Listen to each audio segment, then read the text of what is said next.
Good evening. This is Chair Hemalata Dandekar, and I'd like to call this regular meeting of the Planning Commission to order. Deputy City Clerk Kevin Christensen, will you please call the roll? Commissioner Hopkins. Here. Commissioner Khan is absent. Commissioner Quincy. Here. Sleeping out by the library. He's a transgender. Commissioner Shoresman. Transition. 21 years old. I've seen him here for Here. years. He's been in and out. I think we're hearing somebody else's voice again. Yeah. You know, every time I talk to him, Let me see if I can find out where that is. He has no support. His mother died 10 years ago. He doesn't know his father. He has a distant cousin that he talks to once in a while, but you know, you learn. Okay, Commissioner Jorgensen, that sound is coming from your mic. So I've just muted you. I'll go on with the attendance. I got an okay from here from Commissioner Shoresman. Next is Commissioner Wilkin. Here. And Commissioner Jorgensen, you are now self-muted, but I've opened you up. Good, I'm here. Excellent. I'm sorry, that was Vice Chair Jorgensen. And Chair Dandekar. Here. Thank you. Let the record reflect that commissioners are present through teleconferencing.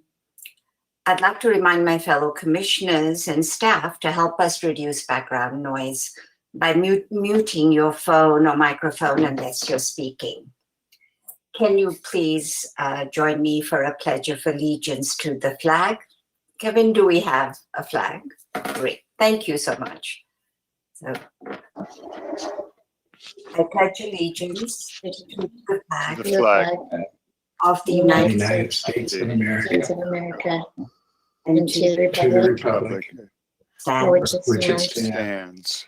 one one nation, one nation, nation, under God, under God, indivisible, indivisible, with liberty liberty, and justice. justice for all. Thank you very much. If anyone has comments on the minutes before us, the first order of business is consideration of the minutes. If anybody has comments on the minutes before us, please unmute your microphone and identify yourself. I see no one wanting to make any comments.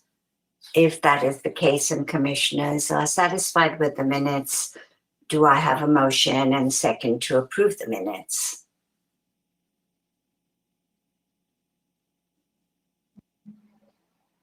I'll make a motion to approve the minutes. And I'll second. Commissioner Shoresman makes the motion with Commissioner Quincy seconding. Will the Deputy City Clerk please call the roll of the motion? Commissioner Shoresman. Yes. Commissioner Quincy. Yes. Commissioner Hopkins. Yes.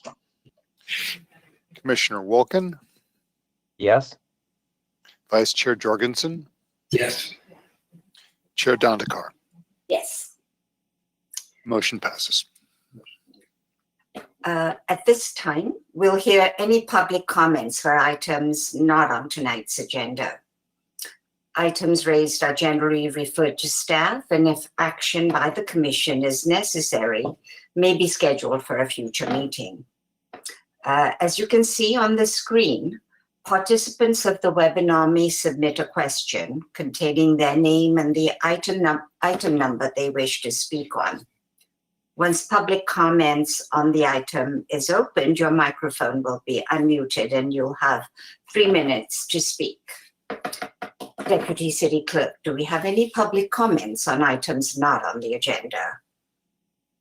We do not. Thank you. This is a public hearing. Any court challenges to the actions taken on public hearing items on this agenda may be limited to considering only those issues raised at the public hearing or in written correspondence delivered to the City of San Luis Obispo at or prior to this public hearing. If you wish to speak, please give your name and address for the record. Please limit your comments for 3 minutes. Consultant and project presentations are limited to 6 minutes. Our second action item today is a public hearing to review a project located at 3700 Ranch House Road. I'd like to ask each of the planning commissioners, starting with the Vice Chair, Jorgensen, for their ex parte disclosure of contact with anyone who has provided information to the planning commissioners not on the record, so that information can be used by you as part of the decision-making process. Commissioner Jorgensen? No, there's been no such communication. Are there any commissioners who have had ex parte communication on this agenda item? Please raise your hand visual and I can see. I see no hands up, so I believe we are ready to have Associate Planner Kyle Bell please present the report to the Commission. One moment while I hand controls over to Mr. Bell.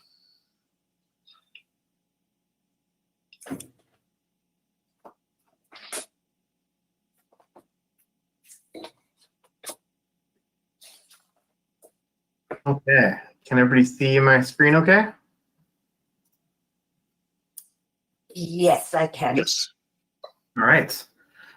So thank you for the introduction. Good evening. Tonight we will be reviewing the residential condominium project for Venethara at South Morrows. Tonight's recommendation is to find the project consistent with the general plan, Orchid Area Specific Plan, zoning regulations, and subdivision regulations, subject to the findings and conditions outlined in the resolutions. The project site is located in the R3 zone within the Orchid Area Specific Plan and is the development site for the multifamily portion of the project known as South Morrows, previously referred to as Taylor Ranch. Phase 1 of South Morrows consists of 53 single-family residences located in the R2 zone, which are currently under construction. The proposed project this evening is Phase 2 of the South Morrows project, located on Parcel 7, which fronts Ranch House Road and takes access from Sponza Drive and Cerro Cabrillo.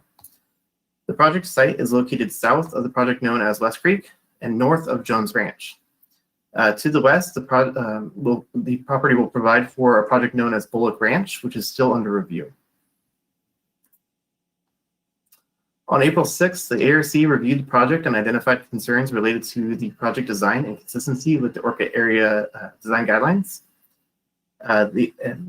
On July 20th, the ARC reviewed the redesigned project and found it consistent with the Orchid Area's Design Guidelines and Community Design Guidelines. No directional items or conditions were presented. However, the ARC did provide 2 minor suggestions for the applicant team to consider regarding the design. The project consists of 14 separate 3-story buildings that provide 40 condominium residential units. Of the 40 residential units, 8 or 20% of the project will be dedicated as affordable housing for low and moderate income households. The project provides 6,600 square feet of recreational area located at the corner of Sponza Drive and Ranch House Road. The project also includes a few exceptions and concessions for further consideration by the Planning Commission this evening. Exceptions such as a fence height exception for a combined fence and retaining wall height of 11 feet, were normally limited to 3 feet. A setback exception for 2 buildings from the edge conditions regulations, and a request for balconies on the 2nd floor. A concession for the maximum building height to extend 38 feet, were normally limited to 35 feet.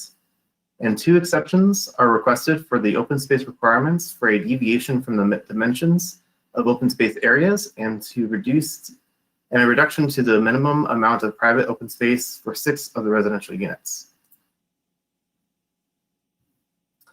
Starting with the fence height exception, which is a minor request to address the retaining wall and fence located along the street frontage of Cerro Cabrillo for Building 1. The 6 to 7 foot retaining wall will not be visible from the street and will only be viewed from internal to the site.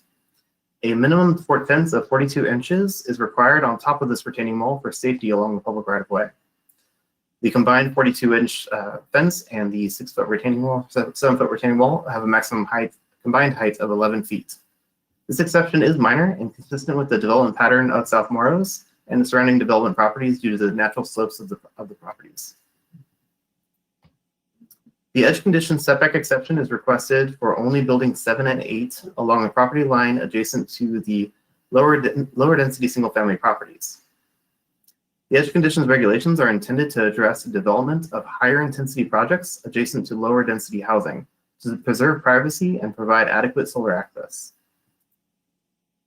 As you can see on the screen, multifamily structures are located along a lower grade than the single family homes, where the finished floor of each of the single-family residences is equal to or higher than the second floor of the multifamily structures.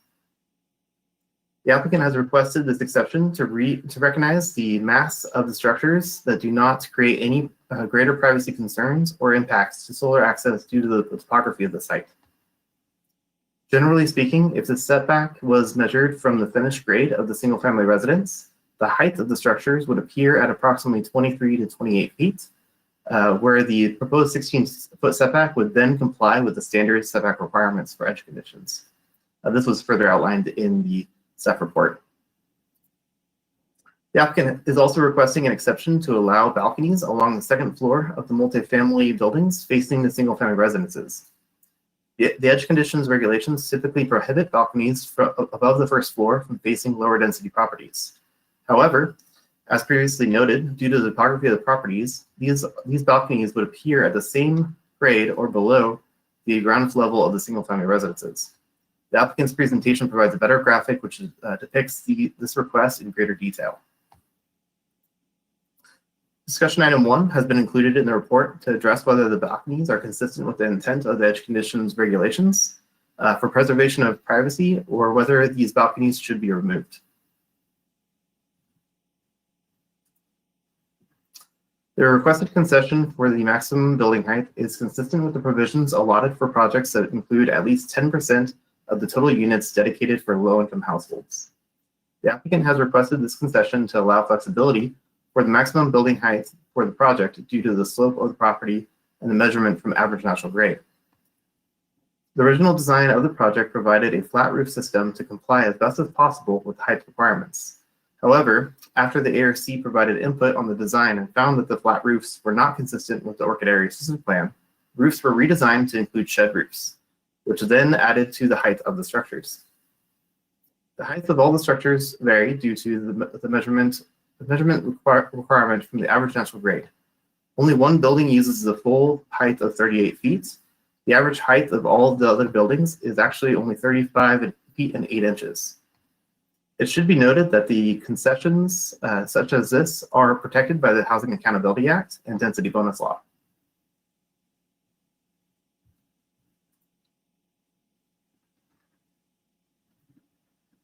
The project includes a common interest subdivision to provide each residential unit as a condominium for separate ownership. The city's subdivision regulations require compliance with open space requirements.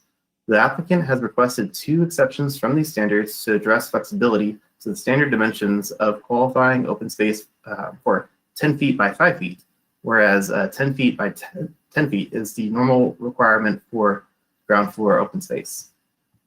The applicant is also requesting an exception for the private open space requirement for 6 of the residential units to allow a minimum of 36 square feet of private open space, or 100 square feet per unit is normally required. All other units do comply with the open space requirements. Discussion item 2 has been provided to address whether the proposed open space exceptions are consistent with the required findings and intent of the subdivision regulations. The applicant will speak to more detail on some of these open space areas, but I'm happy to answer any questions. That concludes my presentation.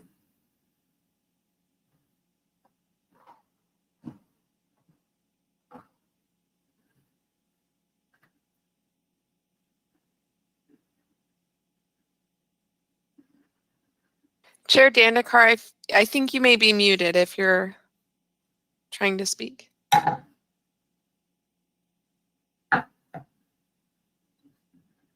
Here you go. Sorry about that. I'd like to ask planning commissioners. I'll call upon you alphabetically if you have any questions or comments for staff. Commissioner Hopkins. I don't have any questions at this time, and I think, I think my questions will be addressed by the staff or the applicant presentation. So I'll go ahead and withhold my questions until that presentation. Vice Chair Jorgensen. I have no questions. Commissioner Quincy. No questions. Commissioner Shorsman. Excuse me, yes, I have two. Going back to your presentation, sorry, I know you're trying to queue up another one. If it's inconvenient now, we can wait and do it later. But in your presentation, you said that there were some conditions under which, and I think it was due to the grading of the property or the slope of the property, the natural slope of the property, that there would have been conditions under which the setbacks would have been in compliance with the 23-foot requirement. I think that's what I understood you to say. Can you repeat that or explain that again, please? Absolutely. So this graphic right here, so the applicant put this together to kind of exhibits that conversation. You can see there that in that green line on the left, it has 22 feet by 8 inches is shown as the area of the mass of the building that's visible from above the ground floor of the single family residence. So this would round up to 23 feet, and under the edge conditions regulations, a typical setback requirement for a building of that mass would actually be less than 16 feet. I believe it's actually 14 feet for the edge condition section. And so the applicant is actually providing 16 here. So the applicant is kind of stating that the project as perceived would comply with the intent of the edge conditions. And so that's really the conversation that's being presented here. Then why is it inconsistent with the 23 foot? I mean, I see the purple line there. I thought that was the setback line that it's supposed to meet. So that's the setback line that's required for that 36 feet by 8 inches overall. Oh, I see the difference. If it was 23 feet, it would be meeting the setback requirement, but because it's actually 36 feet, then it has a larger setback requirement. Am I understanding that correctly? Yes. Okay, and then I think I asked you earlier today, but it would help to have a visual of which units were proposed to only have the 36-foot open space. Yes, and so there was a page in the application materials that had this pretty well spelled out, but I'm going to bring it up right now so that we can provide a little bit of an overview. Yeah, forgive me, I was kind of drowning in materials this time. No worries. You have several projects on the agenda tonight. I don't imagine every detail stands out. So real quick, let's zoom into this image real quick.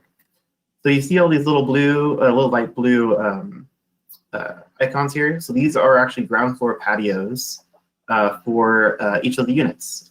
As you can see, building 8, 1, and 9 don't have those patios because that area is actually within the street yard setback, and so patios are not allowed within that area, and so they did not have that opportunity.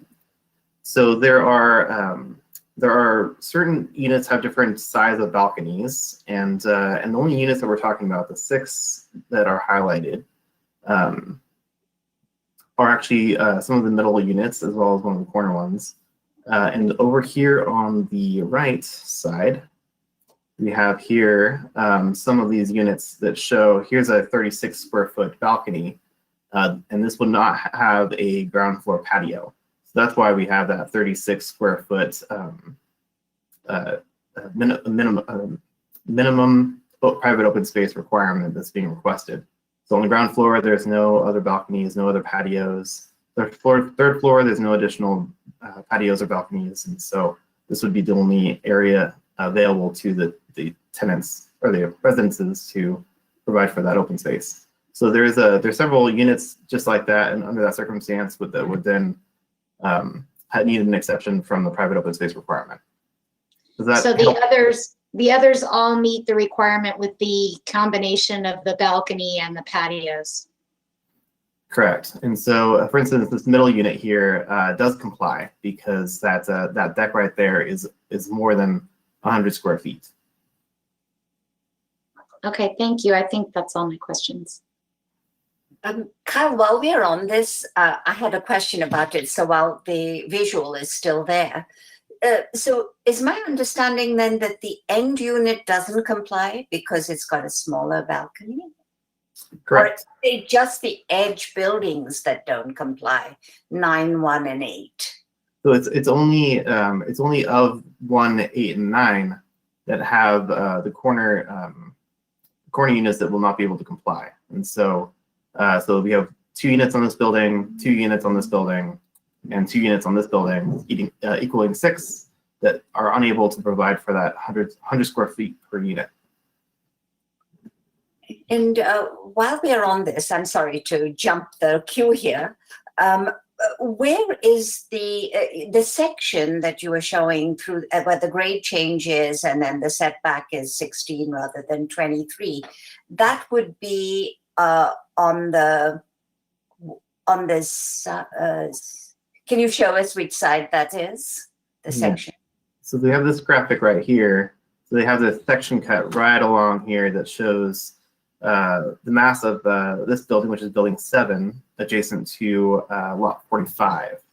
And so if we zoom out, we can see it right down here. That's this cross section. Right.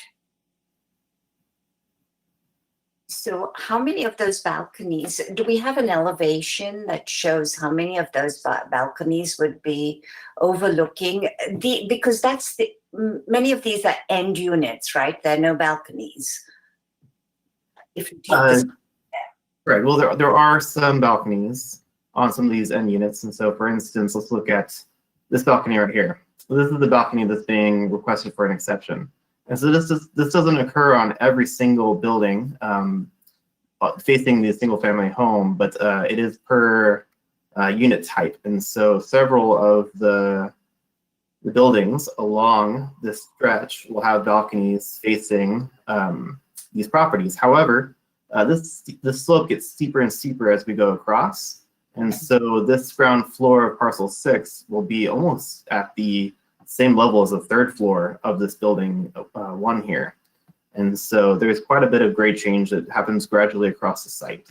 And so we're focusing on the balconies kind of where they were more at the same level of the single family homes, but the rest of the site is well beneath the ground floor level of the single family homes.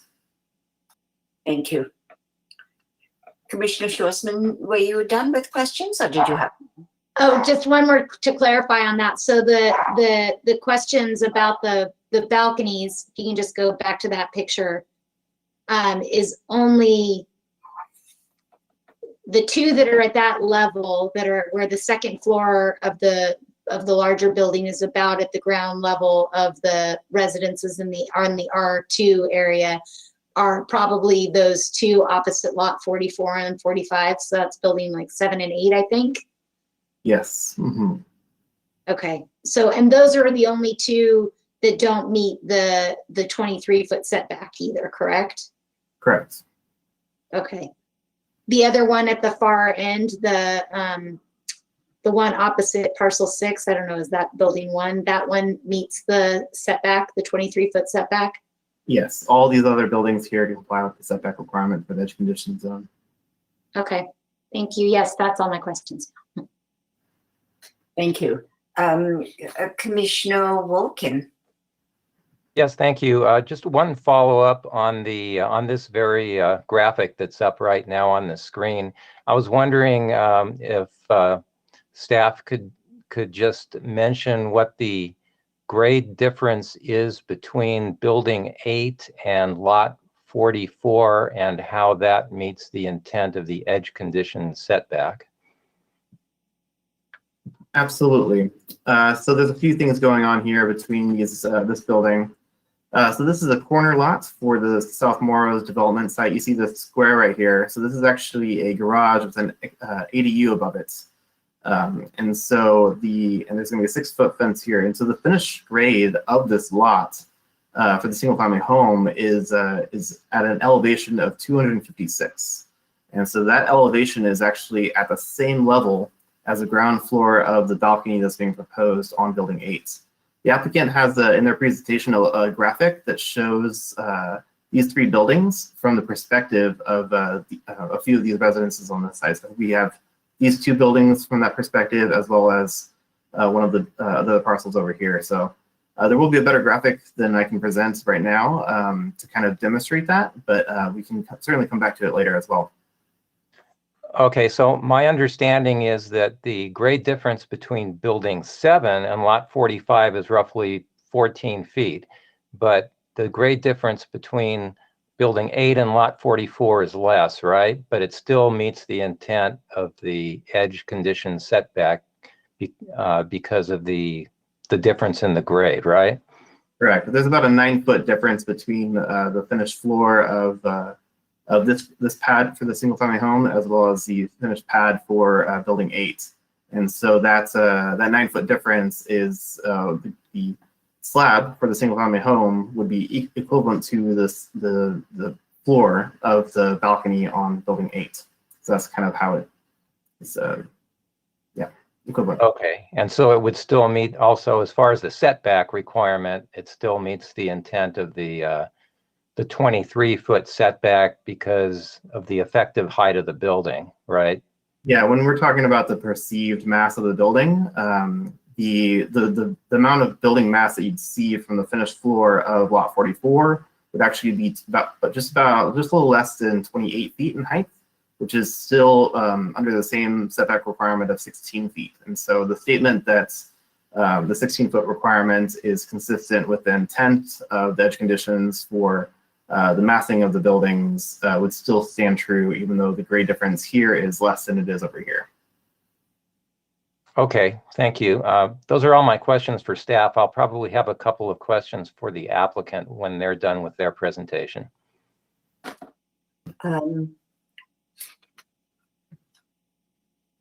I have no questions at this time, so if we could have the applicant presentation.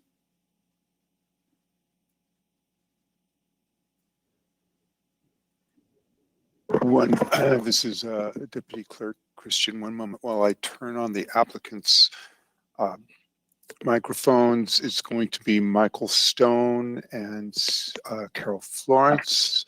And they have a number of additional staff available if they need them. They just need to give me a shout out so I can turn on their microphones. One more moment. Okay, I've got Stone and Florence mics live. Good evening. Can you hear me? Yes. Yes. Oh, good. This is Michael Stone. Can you guys hear me? Yes, thank you. Thank you. I'm sorry that you can't see us. We can see you, so we'll make do with that. So good evening, commissioners and staff. Thank you for the opportunity to address you this evening. I am Carol Florence. I'm a principal planner with Oasis Associates, representing Wathen Castanos Homes, the developer of the Venethara project. If you'll indulge me, I just want to acknowledge our clients and thank them for investing once again in our community, for staying the course to process the project, and frankly, supporting the city's #1 goal of facilitating the production of housing with an emphasis on affordable and workforce housing. There are a number of our clients and design team members participating this evening as attendees, but I am joined, as you heard, by Michael Stone, who is an associate and senior designer at Basseni and Lagoni Architects. So this evening, we are respectfully requesting that you adopt the 2 resolutions approving the development and the vesting tentative track map based upon the ARC, Affordable Housing Alternative Incentive, Fence Height and Setback Exception findings, and the 46 conditions of approval related to the development, and the common interest subdivision exception findings and the 22 conditions of approval related to the map. I hope that you did have an opportunity to review the project booklet, and now that with the benefit of Kyle's staff report and presentation, have formulated your comments or questions for us. If I could just start with the why. Simply put, it's all about housing, housing, housing. As to the how, it is the Venethara residential multifamily project within the context of the entirety of the Orchid area specific plan. And finally, as to the what this evening, it is really the details of the project. In context, the Orchid area specific plan has the potential for approximately 979 residential units, including a full range of housing types. The 40 units in Venethara represents 12% of the 336 R3 units within the planned area. We had sent via Kyle this afternoon some photographs that I'm hoping that he was able to share with you. As it dawned on me this afternoon, I was unclear if you had all been sequestered in your home since March. You may not have had an opportunity to go out to the Orchid area specific plan and truly understand the context, not only of the project within the area, but also to see the topography, because I think one of the nicest things about that area is there is some topography. And I think that that really benefits not only each individual project, but also projects in the relationship to each other. So I guess from my perspective, I think all of those neighborhoods, when they're fully built out, will feel really, really good and be a great place to live. So before I turn the presentation over to Michael, let me just highlight some of the project's key components. And Kyle, if you can hear me, will you change to the next slide? Thanks. To reiterate, the project consists of 40 units with 5 building types, 3 different plans of 3 and 4 bedrooms in 14 structures, as you can see here on the site plan. Affordability for us was a key component, and this comes in the form of 8 units, 5 at the low income level, the remaining 3 at a moderate level. I would also note that these 8 units are all units with 4 bedrooms and 2.5 baths, specifically focusing on families with children. As designers of multifamily projects, we attempt to strike a balance between a denser living environment that also provides both private and public exterior spaces. From a design perspective, we have made the communal park a prominent feature in the project, provided semi-private spaces while also providing private areas in the upper units, story balconies, and ground floor patios, as you'll see on the subsequent slides. I will also go into detail and address the commissioner's questions about edge conditions and open space. I'm hoping that some of the slides that we have will help you to understand that better. So next slide, please. With that said, and without further ado, let me introduce our project architect, Michael Stone. When Michael's done, I will take back the presentation and conclude there. Thank you. Thanks, Carol. As Carol mentioned, my name is Michael Stone. I'm an associate and senior designer for Bassinia Lagoni Architects, which is an architecture and land planning firm that focuses primarily on residential and mixed-use type projects throughout the United States and internationally, and at various different scales. We're also the architect on the South Morrows project that was mentioned, which backs up to the Venethara project we're talking about tonight. We worked with the ARC in developing the community design and character that you'll see presented here tonight for Venethara into something consistent and representative of the Orcutt's area-specific plan goals. Taking a rooted focus on the craftsman and California bungalow styles from the specific plan, we took inspiration from architectural styles that were prevalent in the area, but overlaid a new sense of thinking on top of them, creating this transitional style of architecture, a style that we say is rooted in the past, but steps forward into the future, and a style that we've kind of called transitional craftsman, if you will. This transitional craftsman style continues the evolution of the overall Orcutt planning area, and future perpetuates the idea of a unique sense of place sought after in today's housing market. The top street scene you see on the slide here is the project edge along Ranch House Road, with a mixture of roof forms, siding elements, and color applications to create variation along that street edge and some public interest for those viewing it. There's also a grade difference between the street level and then the building pads. As you can see, it kind of slopes up to it, which gives us a nice landscape edge between the pedestrian interaction and the building facades. The bottom image is what you'll see along Sponza Drive. It shows the primary entry to the site, kind of right in the middle where you see the two cars there, which is accented by an architectural corner statement of Building D on the right side. The Building D also provides a great pedestrian scale to the interaction of Sponza Drive, with the front doors facing the street edge there along the front. The building you see on the left, which is Building C, that one should be faded back a little bit. You'll notice if you look at the site plan, it's sitting behind the park, so there's a good 60-foot difference or so between those two buildings. Next slide, please. This is a perspective view of that same location, with the main kind of vehicle entry on Sponza Drive right in the middle. The corner park is on the left side. And this also shows a better view of Building D that I was mentioning, making that corner statement of entry to the project, with a stone base, the corner window patterns, the use of siding, and then a corner balcony railing that kind of wraps the corner as you enter into the project. We've included low-pitched roof forms across all of the buildings, with some slight changes in direction at different locations. They add variation and accent those corner conditions, like you see right here on that Building D corner. Next slide, please. So these next few slides are just building elevations, which you've hopefully also seen in your package.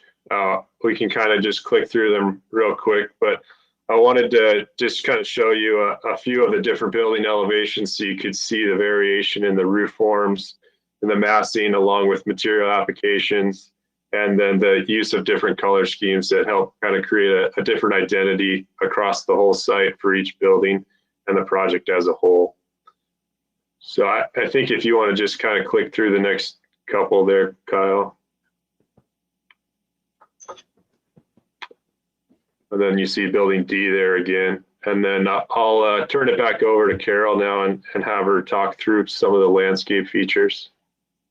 Thanks, Mike. I appreciate that. As I mentioned, we've made the park the prominent corner feature of this project. This next slide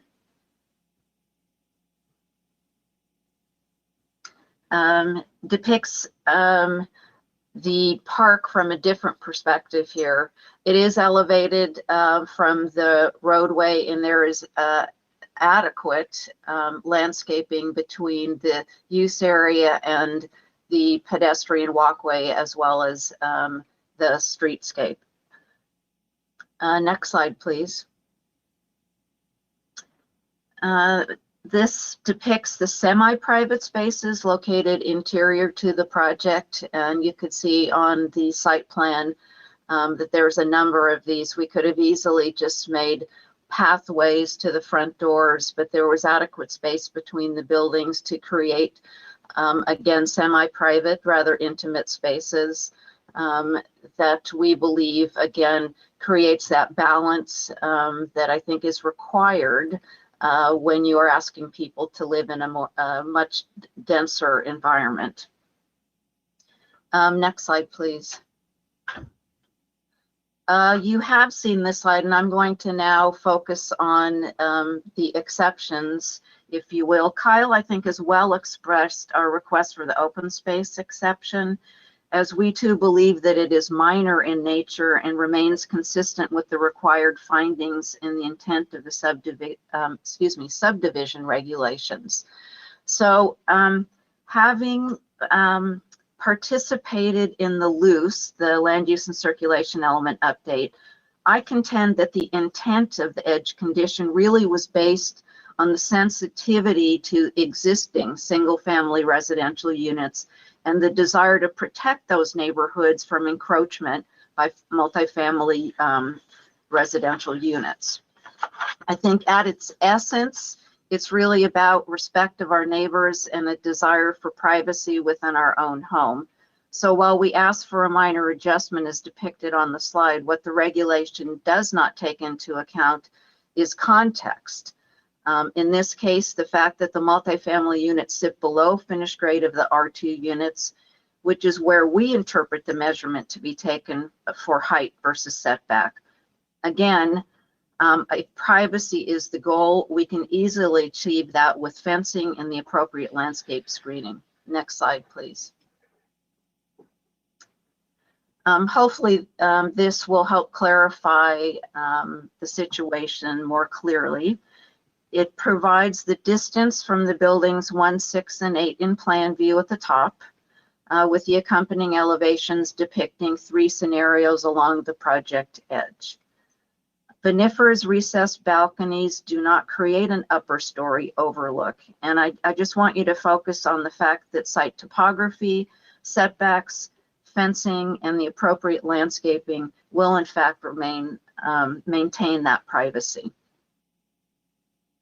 So I'll just let you take a look at that for a bit. You can see we are depicting looking at our project from South Morrow's, the R2 property, in each of those 3 cases, where the actual finished floor of the Venethara buildings are versus the finished grade on the R2 side.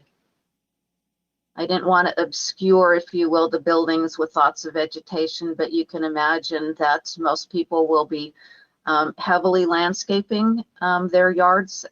And as you can see, there is a fairly substantial difference grade-wise between the finished floor of the residential multifamily as well as the finished grade of the neighboring lots. So hopefully when you looked at those photos, we tried to take photos looking both directions, if you will, to give you a sense of where the elevation changes are between the 2 projects. And again, if the essence of the edge condition is really about privacy, I think we can achieve that very easily with, again, topography in our favor, yes, fencing, and certainly with landscaping.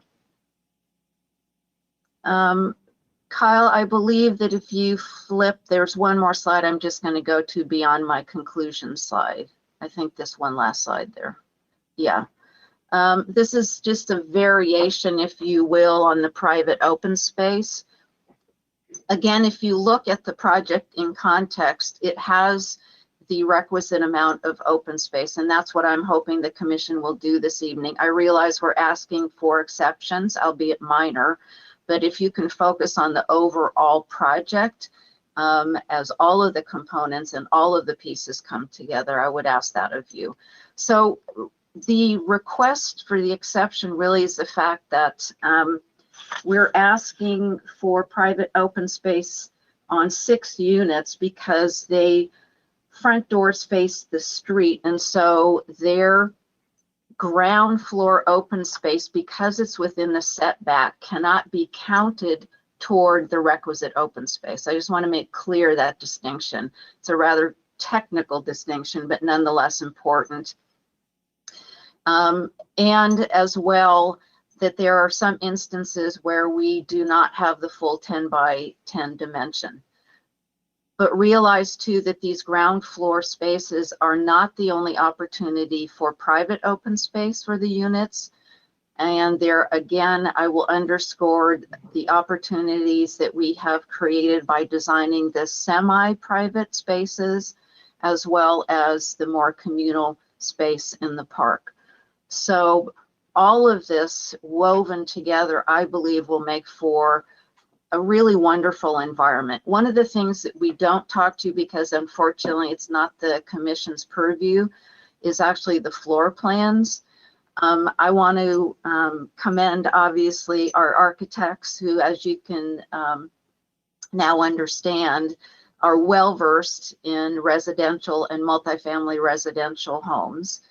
And my clients, Watson Castanos Homes, who painstakingly work with us to create interior space that is spacious and appropriate, and I think has the appropriate, if you will, adjacencies of rooms to each other. So you don't get to see that. And the only other thing that you don't get to hear tonight are the people that will be inhabiting these homes. So I suppose on their behalf, I would ask, as well as on behalf of my clients and the design team, that you consider our project this evening and would ask for your subsequent approval of the project and the map. I know that virtual meetings are what we do these days, but I find the interaction a tad awkward.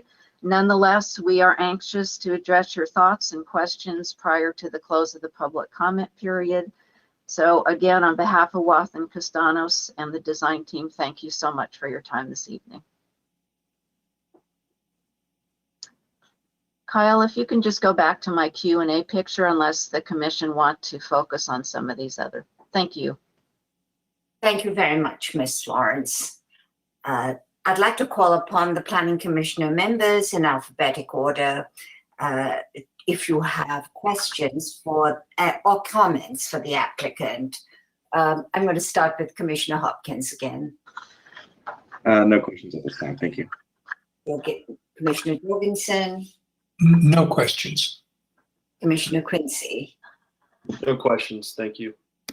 Commissioner Shorsman. Yes, I have a couple.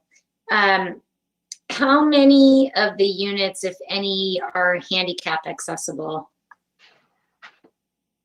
We have one unit that'll be an accessible unit. It's a Plan 1 interior. It's on Building 7. It'll be one of those interiors units that are Unit 1, basically, is what's labeled on the slide you see. Okay. And how many of the parking spots, I'm assuming that some of the parking spots along the park area are probably handicap accessible, or is that a poor assumption? No, you're correct. And that's where it's located as well.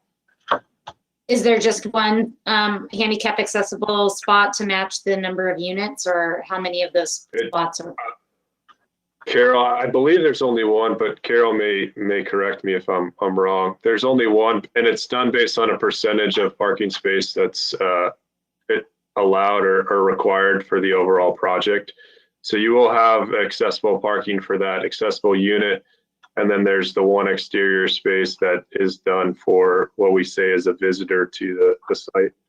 And then we have accessible path of travel from that parking space to the units and as well as the trash cans. So in anticipation and also already hearing some questions from myself and others about the setback on Building 7 and 8, was there in the design process and the process going back and forth with the city, was there any consideration to moving those two buildings so that they got closer to the 23-foot setback, or was that not possible because of the because of the topography of the site? I can address that, and then Michael can also chime in. And perhaps, Kyle, will you go to our slide with the edge condition again? Thank you. There we go. Again, I think the difficulty is if you look at this slide, the requirement assumes, frankly, that the world is flat and level. And so if the concern is the R2, which is on the single family side, if you will, on the right, and you're carrying that elevation across, we would be at the appropriate setback. So discounting, if you will, that lower floor, because that is our interpretation of this in this particular circumstance, we would be at the appropriate setback. And again, I would ask the commission to focus on the intent of that regulation. And I do believe it was all about privacy and airspace and safety and security between two differing residential zones. And I think we can accomplish those and be in substantial conformance with the intent of that. And so to address the question, I think, again, form follows function. The site is actually small comparatively to some of the other multifamily sites in the planning area. 40 units is not a lot of units. And so I think that we used very efficiently the space that we were given, especially given the fact that there is topography in the Orcutt area, and wanted to make certain that these floor plans were absolutely livable. So losing units was not an option for us, and making units smaller was also not an option for us. So I would again beg your consideration for all of those items taken as a whole. And yes, Carol, I think the other component to that too was, you know, in working with the city, we're trying to determine the best location for those, you know, curb cuts and entry points for the site on the public streets. And if we were to consider that and truly go to that 23-foot setback, it became a trade-off of the common open space and reducing the park size. And we felt that park size is more valuable in how it's laid out versus a slope going to it. And as Carol mentioned, we believe that we still meet the intent of the specific plan in the setback. So we did maintain that distance through the interpretation of our height and the grade difference between the two projects, South Morrow's being, you know, the higher project up top. I would also mention too, if there's a concern about the R2 single family residential, those houses are not built along that edge yet. And if it's appropriate, we would be more than happy to provide disclosures to the neighbors about the location of the residential multifamily. But again, if you had an opportunity to travel through the Orchid area specific plan, it is a compact neighborhood, and based upon the topography and the adjacency of mixed zoning, it would be difficult to make these clearly absolute distinctions between these setbacks. Again, I will just underscore looking at the project as a whole and being able to comply with truly the intent of what that edge condition started out to be originally. Yeah, I'd also circle back to, if we look at the South Morrows, that corner lot, that's the side of a garage that's at grade there. And then you have an ADU unit above it. So in actuality, the view from that second floor of the South Morrows, the single family house on that corner lot, is actually going to be looking down on the deck of that unit, not vice versa. Thanks, Michael. That's a good point. Can you show that? Does that show up in the visual that graphic that you created? See, it looks to me like the building 8, that the person in the R3 building is actually above the Yeah, backyard. and that's correct based on the grade. But what I'm saying is, and we don't have it here, is the actual single family unit for South Morrows that sits in that lot that we're looking from. At grade level is a garage. That's a blank garage wall that faces that deck. Oh, I see what you're And saying. then there's a accessory dwelling unit that sits above the garage. So in actuality, for that particular building, the roof lines are pretty even. Okay, I understand. Thank you for that visual. That's helpful. That's all my questions. Thank you. Thank you. Commissioner Wolkin? Yes, thank you. I have a couple of questions for the applicant's representatives. First of all, Ms. Florence, you probably know that pedestrian-friendly design is a key policy in the Orchid Area Specific Plan and actually throughout the city. So I was wondering if there is enough room adjacent to buildings 6, 7, and 8 to provide a pedestrian walkway that connects to Sponza Drive so that people who live in, let's say, building 4, building 5, building 6 can walk out to Sponza Drive and then to the park, for example, the neighborhood park that's on Tiburon, without having to walk in the driveway or without having to cross the driveway to the other side. I see there's landscaping there, which I'm sure is, maybe that's the intent, is to prioritize the landscaping there, but I was curious if there's enough room for a walkway and what your thinking was there in landscaping that side of the street, of the driveway. Yes, I think that you can see on the south side is where the walkways are, and you can see the transition where you can walk based on the sidewalks. I think we also have some grade differential occurring between buildings 6, 7, and 8, and attempting in a short amount of space to have, level sidewalks, which most people would appreciate. So I think that's the reason for the landscapings, because it's much easier, if you will, pick up grade in a situation like that than it is to have a relatively level sidewalk. We are currently analyzing and refining all the grading and drainage aspects of the project. So we can certainly take another look at that as well. But just for clarification, there is a sidewalk on the south side of building 6 and I believe 7 there too. So you wouldn't necessarily have to cross. Yeah, right where those trees are. There is a sidewalk there as well. Oh, okay. I didn't see that in some of the site plans. I'm Yeah. sorry. This was the This is landscape site plan, so we were probably emphasizing planting versus sidewalks.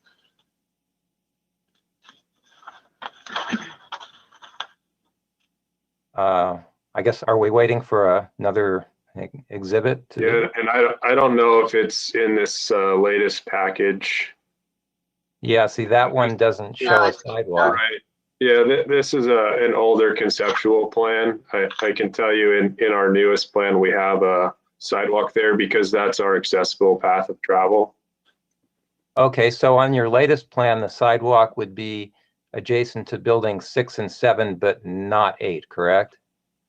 I don't think we did go across 8. I don't know if there's because I think there was an issue going across that.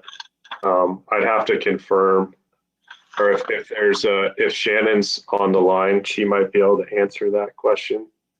She is, if the clerk could let Shannon Otto in.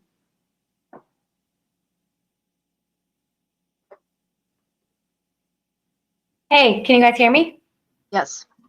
Great. Yes, there is a a sidewalk in front of building 6 to provide the ADA access. We don't have a sidewalk by 7 and 8. And the reason for that is we're really trying to provide a buffer for landscaping wherever we could against these buildings. The applicant was really concerned about getting the buildings too close to the center drive aisle and getting sort of a closed in feeling.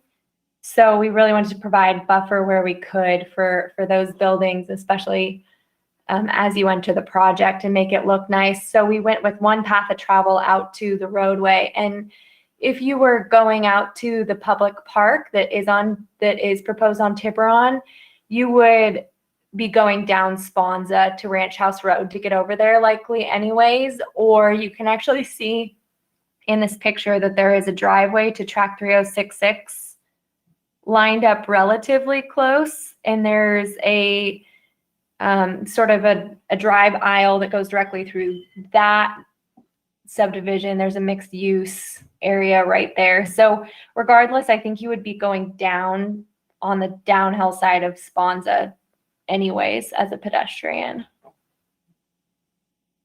Okay, thank you. I won't belabor the point. Maybe the Planning Commission will talk about whether it thinks pedestrian walkways are desirable in that location or not. I have one other question for the applicant's representative, and this has to do with alternative paving materials. Both the Orcut area specific plan and the community design guidelines recommend installing, at least on the main drive, an alternative form of pavement such as permeable pavers or textured concrete or colored concrete or something like that. And I was wondering if the applicant would be amenable to at least doing the main driveway treating it with some sort of alternative paving material, such as a permeable paver, as actually is proposed on the affordable housing project that we're going to be looking at later tonight.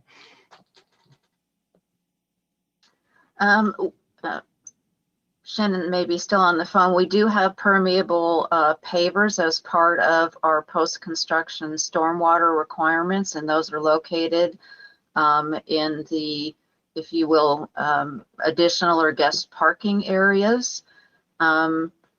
We didn't feel, because of, I guess, of the size of this project, of taking the entire drive from Sponza through the project to Cerro Cabrillo, excuse me.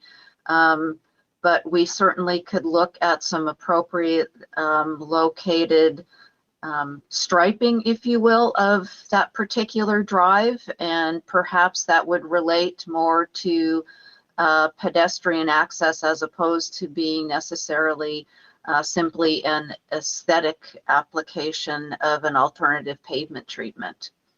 I know that there are other projects where I believe it's I don't know if you're looking at Jones this evening, but it's the Jones multifamily that actually is a designated part of our bicycle circulation.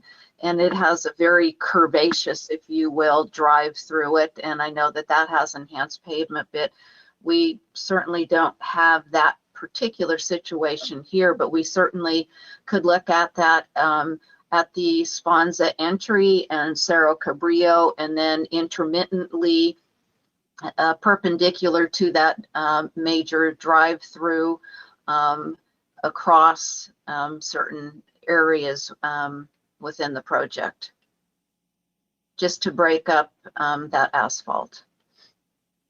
Okay, thank you. I guess I'll ask the commission later on about that. So those are all my questions. Thank you, Commissioner Vulcan. Ms. Lawrence, I had a question on the facades that you showed on the site adjacencies. I think you showed a 6-foot fence. So the 6-foot fence would be constructed on the R2 side. Is that correct? Yes, Chair. That fencing actually, I believe, is currently constructed because it sits atop a retaining wall on the R2. So if you look at some of the photographs that I forwarded this afternoon, that's apparent. So the elevations reflect that height, so in terms of sight lines and so on. Yes. Yeah. Yes. Because you can see that there's a fair elevation difference between the finished floor and the finished grade of the R2. So what's holding that up on the other side is a series, as you can see in plan view, of retaining walls that are planted as opposed to just one solid wall. We broke those walls up to enable additional landscaping. So, yeah. And so retaining walls, so. Yes. Yeah. I was on the site today, and there's a lot of construction going on. Truly. And I wondered, the units that are already constructed, the architecture is sort of the finished design architecture there, right? The units were off of in the corner there. Those are, were they model units or? The model homes that are all painted out. Yeah. Those are representative of that overall community. I believe there's I think there's 4 different elevation styles that were used for the South Morrows project, of which we have the Craftsman and Bungalow, which tie into this transitional Craftsman that we're using here. So we tried to be consistent between the 2 projects, and although they're not completely identical, there's some overlap that we tried to blend the 2 together. Thank you. I have no further questions. Do we have any, Deputy City Clerk, do we have any public comments on this item? At this time, we do not. Let's remind people that they are able to ask to do public comment by entering a question or raising their hand. Just give them a couple seconds.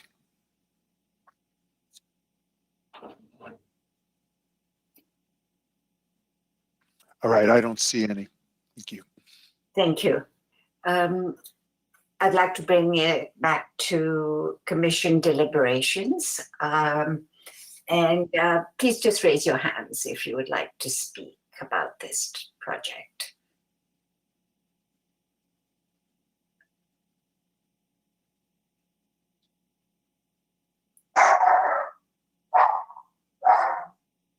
Perhaps we should go alphabetically. No. Did you have a comment? Oh, I had my hand up. Since everyone was being quiet, I thought I would start it off. Yes. I think that this is not far from where I live. I run through this area. I think overall the implementation of all of the development that's going in there is really well done. And I think the overall look and feel of this project is consistent with everything else that's happening in the area. And I think it in general is all really, it all looks really nice. I don't really have any problems with most of the exceptions. The building height is fine. I think the 2 that I have the most questions about are the ones that I've asked questions about, which are the open space requirement and the edge condition setback. It's starting to sound like the edge condition, the edge condition setback is really only an issue with one building, dare I say, because building 8, the R2 lot that's adjacent to it has a garage in the back, so the privacy issues are probably less.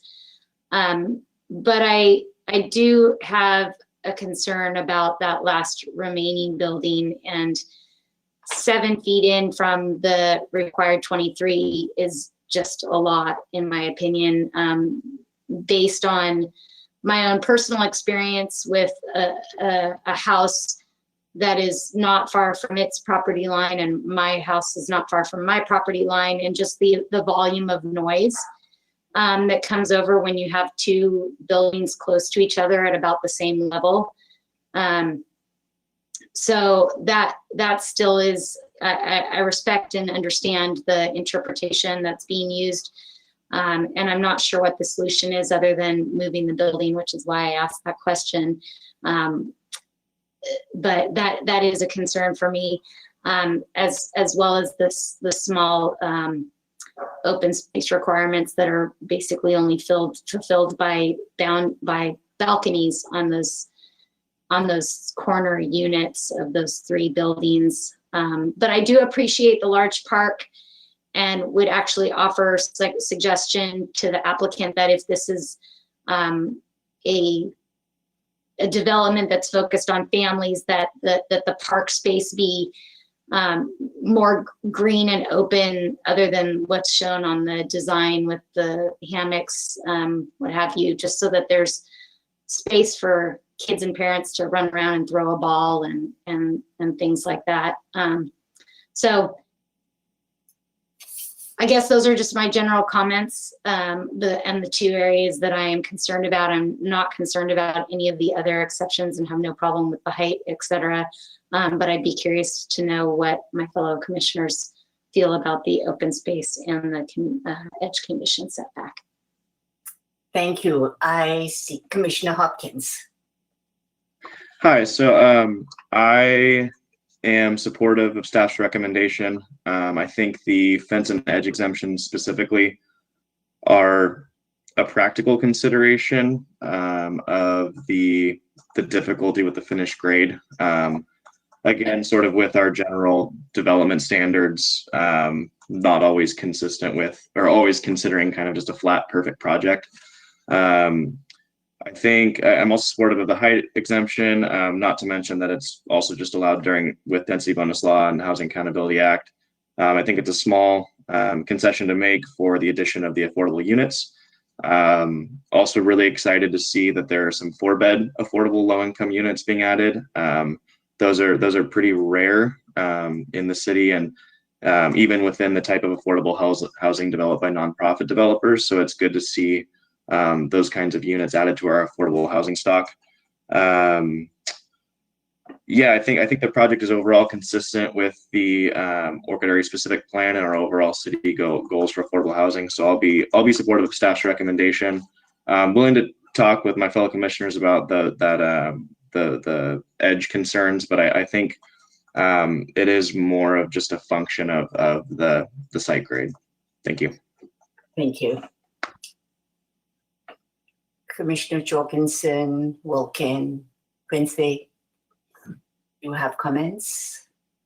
I'll, since you got my name in there first alphabetically, I'll just jump in to say I'm generally supportive of the entire project and the staff's recommendations. I think I actually have done I think it's going to be a very interesting result with the amount of sort of quasi-private space between the buildings and things like this. It offers a little more opportunity. So I guess I hear Commissioner Shorsman's concerns about maybe a lack of enough open space for kids and just how this is all working, and maybe noise because the setbacks are minimum. But I really do feel, as I drive through, I haven't biked through completely, we'll have to see how it all plays out, that there's a number of interesting spaces and parks and parklets that I hope develop well and become a bunch of, there's a real variation in opportunities for people throughout, and that people will walk this whole area who live here. I'd like to see groups of them walking once we're able to walk and do things together eventually again. So I guess I'm willing to be trusting that that the Orchid specific plan kind of takes hold, and that there'll be opportunities big and small not too far away as well. So I'm willing to be maybe a little more patient with this development. I like the goals. I like to see the affordable housing and family quantities. I think that's really important. So I am supportive. Thank you. Thank you. Commissioner Quincy or Wilkin? Sure. Go ahead. Oh, sorry to interrupt. Okay. I'm supportive of the project. I agree with Commissioner Jorgensen and Commissioner Hopkins. I think the exceptions are minimal. And I agree largely with the analysis of the applicant and with Kyle's analysis. I think they both did a great job. And I don't really have any questions or comments beyond that. I plan on supporting this. I think it meets our major city goals, and I'm excited for this. So thank you. Thank you. Commissioner Wilkin? Thank you. I do think the project is generally consistent with the Orcutt area specific plan and the other city policies and guidelines. As far as the exceptions go, I think the height exception is fairly minor, and it's warranted by the under the density bonus provisions. Also, I'll note that the project or the property across the street that might be most affected by the height exception is also R3, and there's a pretty large separation between this project and that project, considering the landscape setback and the street. As far as the private open space, I'm a little bit disappointed that 6 of the units don't have ground floor private open space.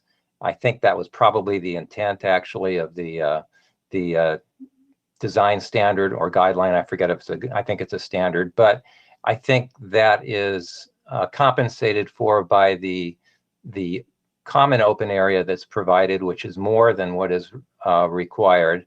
And I think there's plenty of common open area in the proposed park, and then also in between the units in those paseos, to make up for the lack of ground floor private area on the units.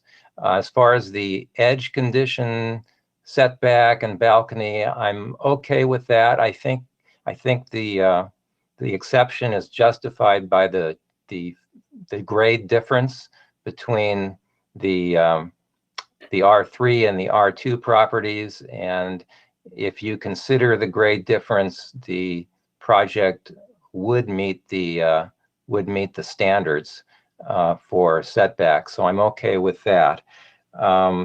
I think those were the 3 exceptions. So I am supportive with the conditions that were included in the staff report. I would make one addition, and that has to do with the alternative pavement that I asked the applicant about earlier.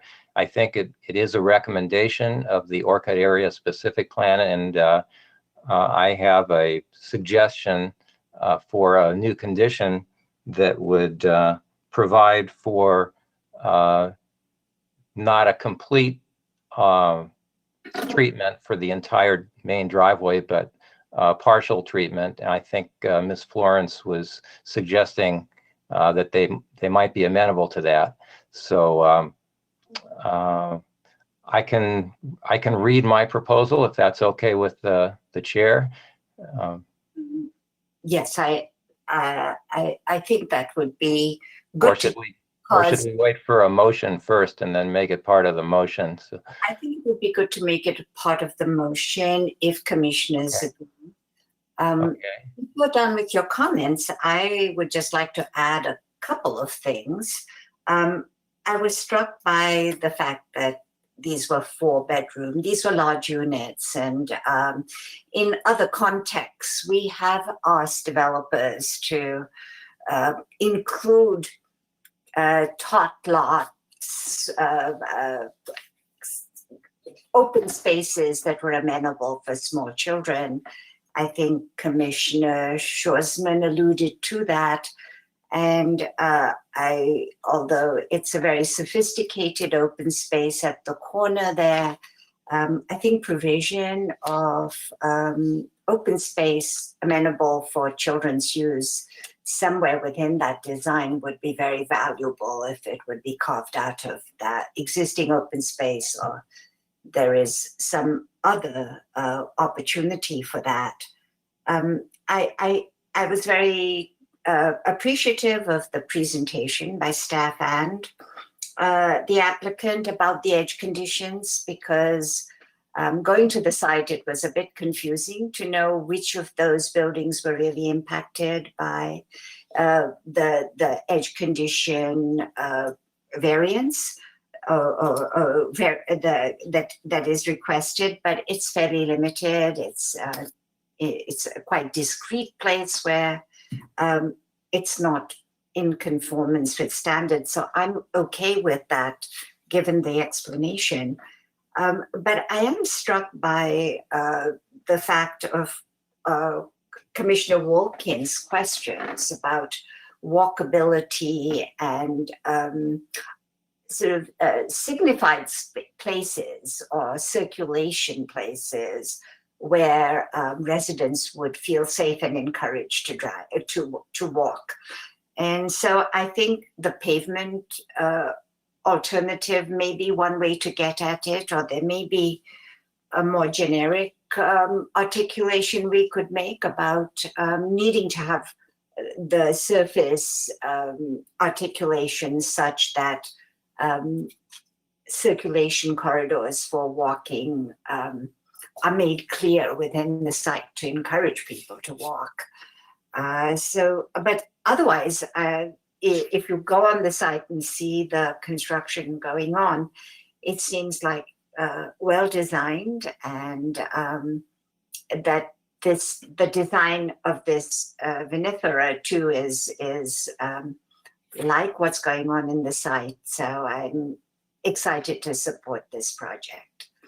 So Commissioner Wolkin, if commissioners sound generally supportive about things, could we have a motion on the floor to? Okay, I'd be happy to make a motion unless another commissioner wants to go first. Maybe staff could put on the screen the language, because I think there are two resolutions, aren't there? And so we need to take those separately. Is that correct, staff?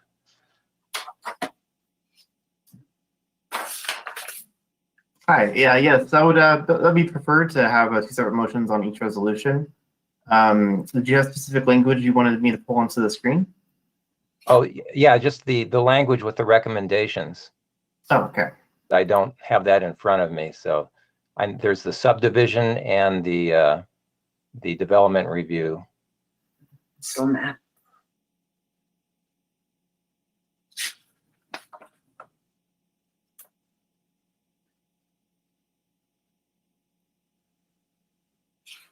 Right.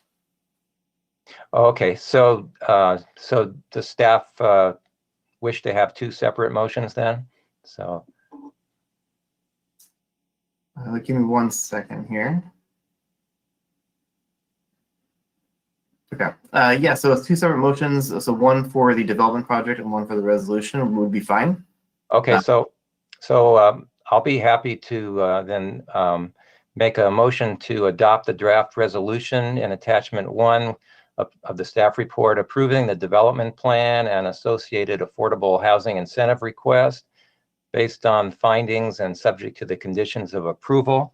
And then I would propose to add a condition of approval, or maybe this would be included in one of the conditions. I'm not sure which. I'll leave that to staff. It would read as follows, and then maybe we should hear from the applicant's representative to see if they're amenable to that. It would read as follows: the main drive shall include permeable pavers or other alternative pavement treatment at the entrances to the project at Sponza Drive and Cerro Cabrillo, and at other locations to support pedestrian circulation, to the satisfaction of the Community Development Director and the Engineering Department. Would you like me to repeat that, or do you have that? I got that one down. Okay. And then, yeah, so that's my motion. Do I have a second to that motion? Commissioner Hopkins, you had your hand up. Yeah, I'll second that. Maybe we should hear from the applicant's representative to see if they agree with the added condition. Thank you. I appreciate that. I would like to say that while not design specific, I believe that the design team can certainly accomplish more pedestrian obvious circulation, if you will, with the use of alternative pavement at the entries and at specific locations along the main drive. So I appreciate the suggestion, Commissioner Wolkin, and we will work with staff and of course Public Works toward that end. Sounds great.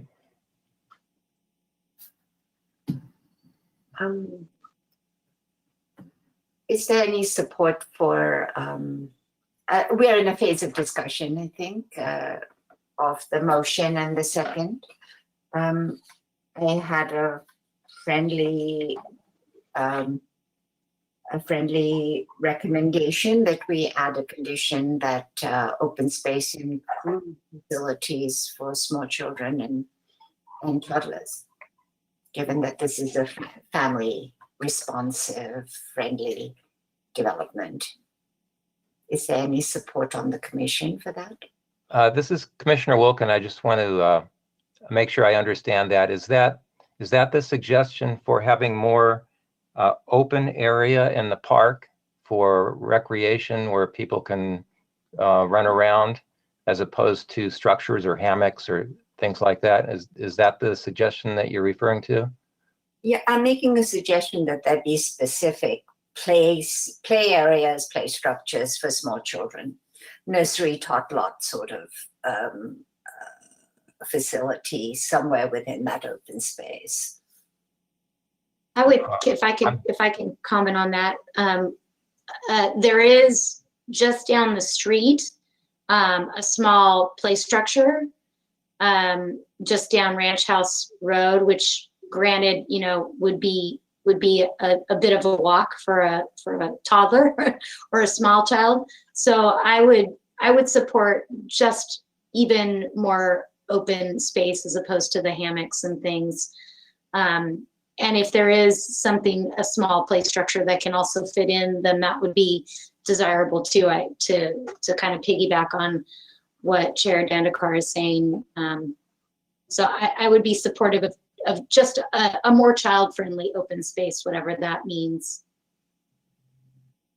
I'm happy to include that direction in my motion. I guess that would be direction to the applicant and the staff rather than a condition of approval. I would appreciate it as a recommendation as opposed to a condition. While I would like to think that we're accommodating families in all 40 units, I'm not sure that that's truly what the demographic. And as Commissioner Jorgensen commented, and there will be a multitude of open space and recreation opportunities throughout the entire Orchid Area Specific Plan. So, and not relegated, they can only use what is in their particular project. So I think that we chose these certain amenities with cornhole, a covered area for sitting, as well as hammocks, etc., which I would like to think are also child friendly. So we certainly would like to take that into consideration and look at, if you will, more child-friendly open space. But would again ask that that be a recommendation as we work through the refinement of the design with staff. Thank you. I'm comfortable with it as a recommendation. I know we asked that of Avalanche when we, and they came up with a really good and interesting solution in their final design. So I'm comfortable that this applicant too can find a good design solution. And Chair, if I might add, that we will be back before you with the Avalanche project with this particular applicant as well, and we look forward to that. Thank you. So we have a motion and a second. Are there any more discussion issues that Commission would like to raise? Please raise your hand if there are, otherwise we will call for a vote. This is Commissioner Wilkins. So I just wanted to be clear that I'll include in my motion a direction to the applicant and staff to consider a more pedestrian-friendly, a more child-friendly design for the park. And I support that direction as well. As do I.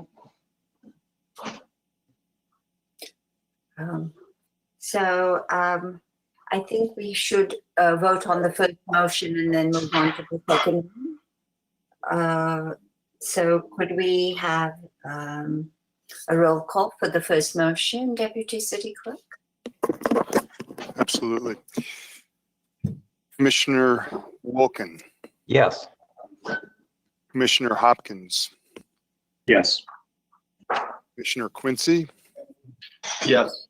Commissioner Shoresman, Yes. Vice Chair Jorgensen, Yes. Chair Dandekar. Yes, Motion passes. thank you. We have a second resolution to vest the tentative parcel map as described in the draft resolution. So do we have a motion and a second to that effect?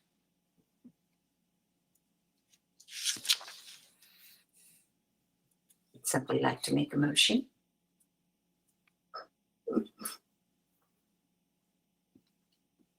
I'll be I'd be willing to make the motion. Oh, go ahead, Commissioner Jorgensen.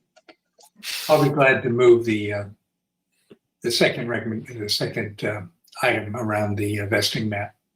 Sorry, the language disappeared on me here when I zoomed. Adopt a vesting tentative parcel map as described in the draft resolution based on findings and subject to conditions of approval. Do I have a second? Commissioner Hopkins, were you seconding that motion? I'll happily second that. So is there any discussion? I see no hands up. Deputy City Clerk, could we have a roll call on this? Vice Chair Jorgensen, Yes. Commissioner Hopkins, Yes. Commissioner Quincy, Yes. Commissioner Shoresman, Yes. Commissioner Wolkin, Yes. Chair Dandekar. Yes, Motion passes. motion passes. Thank you. Commissioners, I would like to move on to the next item, which is item 3, a review of a project located at 1230 Monte Vista. Again, I'd like to ask commissioners to disclose if you've had any ex parte disclosures of contact with anyone who's provided information to you not on the record. This disclosure is important so that information may be used as part of your decision-making process today. Could you raise your hand if there has been any ex parte communication?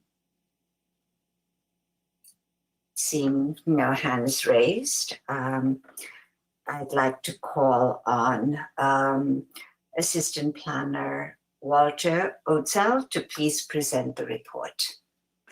One moment while I move him into the presentation mode.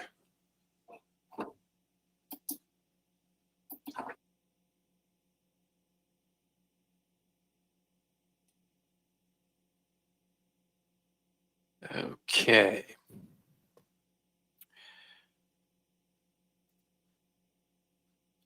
I have two monitors and I'd like to have the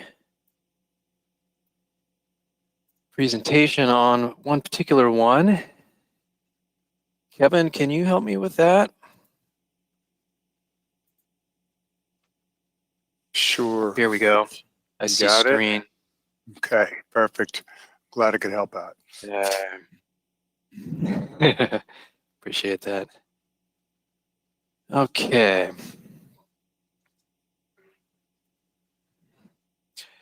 Hopefully everybody is seeing a PowerPoint presentation.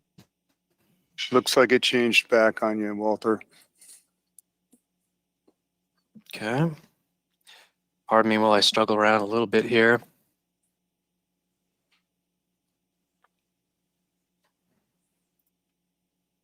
Okay.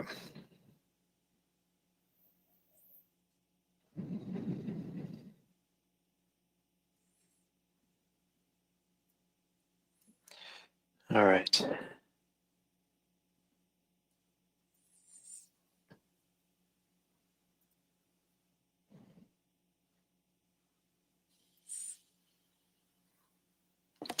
Finally. Okay, thank you for your time. Good evening, Chair Dandekar and Commissioners. The item before you consists of subdivision and an architectural review application for subdivision of the property into 2 lots and construction of 2 new duplex buildings on each lot.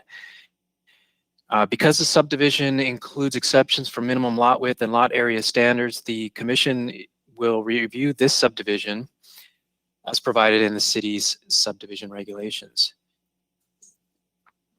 Minor subdivisions that include exceptions are also subject to environmental review, and the Commission will also review a CEQA initial study and mitigated negative declaration that was prepared for this proposed project. As the highest review authority, the Commission will act on the architectural review application for the project as well. The property is on the north side of Monte Vista Place and east of California Boulevard in a high-density residential area. The site is about 1/4 of an acre in area, a bit more than 100 feet deep, and just under 100 feet wide. It's generally rectangular, but a partial cul-de-sac at the street frontage and an irregularly curved property line give it an unusual shape, which cuts through its southwest corner. Currently, it's developed with a 4-unit multifamily structure, which is proposed to be demolished. Surrounding development consists primarily of multifamily apartment buildings, typically occupied by students of Cal Poly, which lies just north of the project site. The existing parcel is proposed to be subdivided, essentially down its center, into 2 parcels, and 2 new duplex buildings will be built, 1 on each new parcel. Each of these buildings contains 2 4-bedroom dwellings, for a total of 4 dwelling units in the entire project. Section 3 of the staff report prepared for this item briefly summarizes the policies, standards, and guidelines from the general plan, subdivision regulations, and zoning regulations, and community design guidelines that are relative to this project, and discusses its consistency with those policy standards and guidelines. Consistent with general plan policies for residential development and housing production, the project provides for infill redevelopment of a site that's already integrated within a high-density residential zone. The parcels resulting from the proposed subdivision are substantially consistent with design standards set out in subdivision regulations. However, parcel 1 falls 255 square feet short of the minimum lot area requirement for the zone, as its area is constrained by the unusual course of the property line boundary and the street frontage noted previously. Also, each parcel falls 4 or 5 feet short of the minimum lot width for the zone, as the property boundaries do converge slightly toward the rear of the property.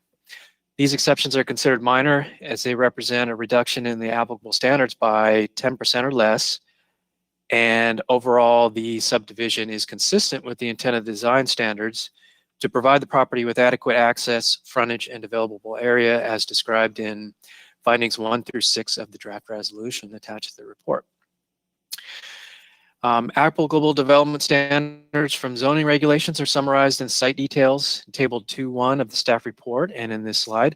I do have to point out that the table in the report did describe incorrect values for the residential density standards. The table should have indicated 4 density units of residential developments on each proposed parcel of the subdivision, as reflected here in the highlighted cells.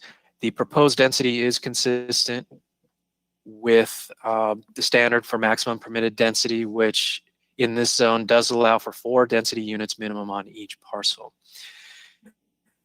In addition, I also left out the proposed setbacks on parcel 2, which do range from 7 to 10 feet, as with the others on that parcel, also highlighted on this slide. So the table also indicates that although the project is substantially in conformance with applicable development standards, minor exceptions from setbacks with building heights are requested, with site constraints giving rise to the need for, site constraints give rise to the need for an uncommon parking arrangement, as will be described in further detail. This plan shows in the shaded areas locations where exceptions from setback standards are requested, mostly on the sides and the corners of the buildings in question. And this section drawing provides a clear view as to the nature of the proposed exception. As you can see from these drawings, the exceptions range from 1 to 3 feet in depth of the affected setbacks, and they are limited to the upper floor of each building. In no case are any setbacks less than a required 5-foot minimum provided. In fact, if I'm not mistaken, the minimum is 7 feet consistently throughout the project. As noted in findings 8 through 12 of the draft resolution, these exceptions are minor in nature as well and allow the structures to maintain appropriate proportion and form. The resulting setbacks are still deep enough to provide separation of building masses and air circulation, and to maintain adequate solar access for neighboring property consistent with the intent of setback standards that are set out in zoning regulations. As to the garage, as to the parking arrangement, the unusual shape of parcel 1 constrains providing all of the required parking spaces underneath that building for its tenants. And so to address this, an offsite parking agreement is proposed to be recorded, which will give access to 1 parking space under building 2 for the use of a tenant in building 1. The shared space is labeled in the plan, and I will note that building 2, where this space is loaned, if you will, also does provide its full complement of required parking in the other garages. It actually has 1 extra space, which is labeled here, shared with tenants of building 2. So the site and the building architecture have also been reviewed and found to be consistent with applicable community design guidelines. The buildings are logically arranged on the site. They use suitable materials and detailing, and they're consistent in scale and form with the neighboring high-density residential development. The minor subdivisions are normally exempt from environmental review under CEQA, but do not qualify for such an exemption where an exception from subdivision regulations is requested. So an initial study for this project was conducted, which did conclude that several environmental factors could be impacted as summarized on this table. And I can see that I should bring that slide forward so that you can see which areas those were: air quality, cultural resources, hazards, noise, and utilities.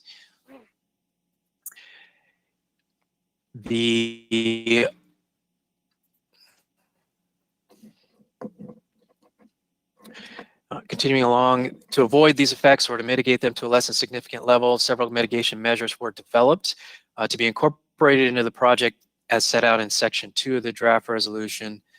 These are meant to reduce construction phase emissions and noise, and to provide for notification on discovery of any human remains or other archaeological resources. I also would like to point out, as I return to a full screen, that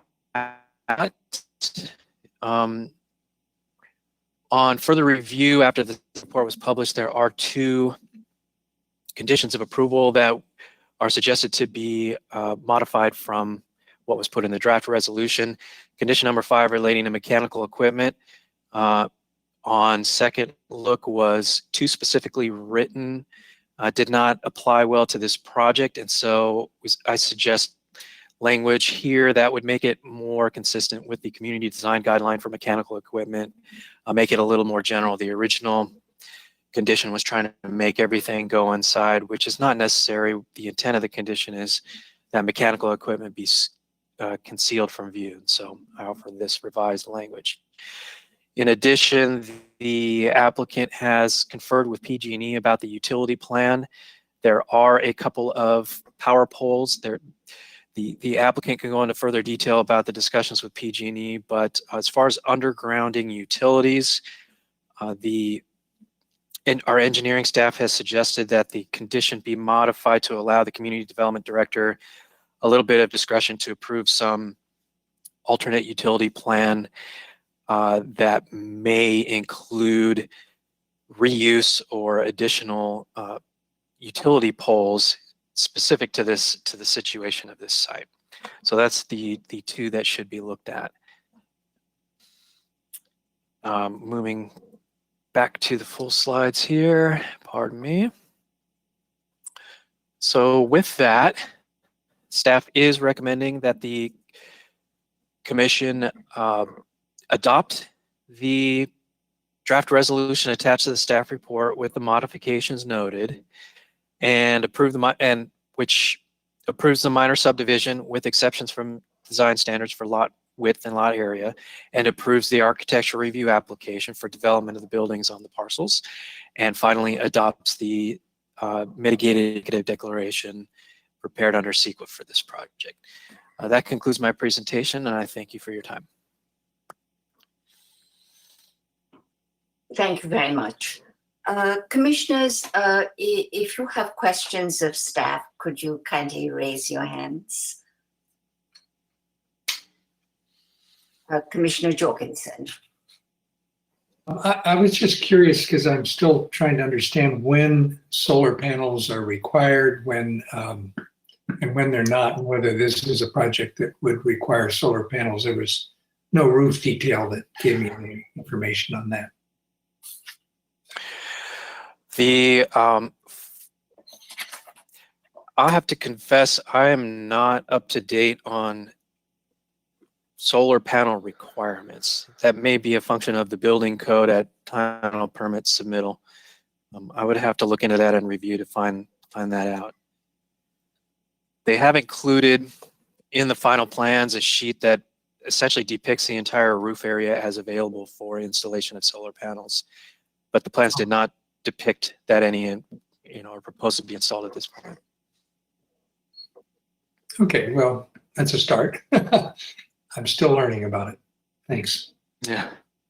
Any other questions, commissioners? I don't see any hands. Yes, Commissioner Schwarzman. Thank you. I do have just two quick questions to clarify mostly. The setbacks, I'm learning a lot about setbacks tonight.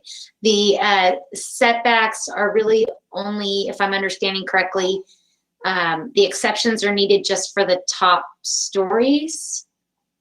Is the setback required greater for the top stories, or can you explain that a little bit? Yeah. If this section view shows it pretty well, the shaded areas on the upper floor are where the proposed building form encroaches into what would otherwise be required setbacks. And they have shown a dashed line that depicts the required setback. And you can see that it doesn't begin to approach until above the second floor. So the setback rules really do sort of taper in as the building gets taller. Am I understanding that correctly? They do. As building height increases, the required setback gets deeper, and it results in essentially a jagged line as they've depicted. Thank you. That's kind of what I thought I was looking at, but I just wanted to be clear. And then I know that there are quite a few 3-story buildings in that general vicinity of the property itself. What are the heights of the buildings directly adjacent to it for comparison? Similarly, I would confess that I haven't measured the buildings or looked at them, but you can see that the topography does trend upward, and we can see that to the east, the buildings are 2.5 floors by the time the slope is taken into account. Looks like 2 stories, the fraternity next door. So I would And estimate it's a fraternity. 25 to 28 feet. I'm sorry? Okay. So, and it's a fraternity on the other side, I believe, too, a 2-story. Yeah, that's what I see here. Delta Chi, is that? It's all Greek to me. Okay. Yeah. And this is the fraternity here. Literally. Okay, thank you. That's all. Thank you. That's all my questions.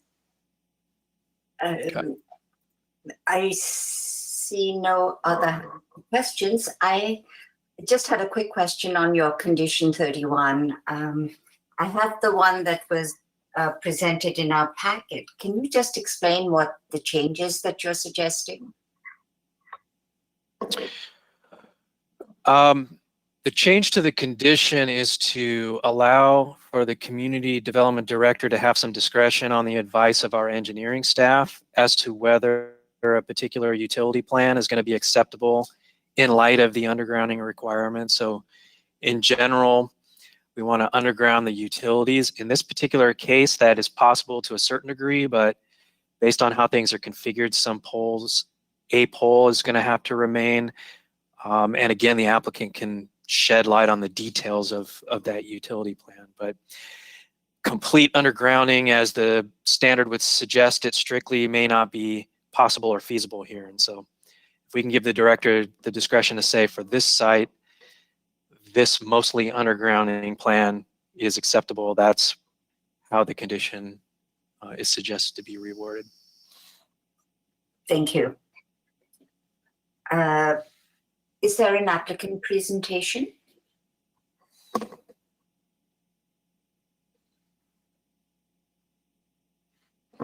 There is, and I think Kevin will take care of that. Okay, Oh, Walter. I'm sorry.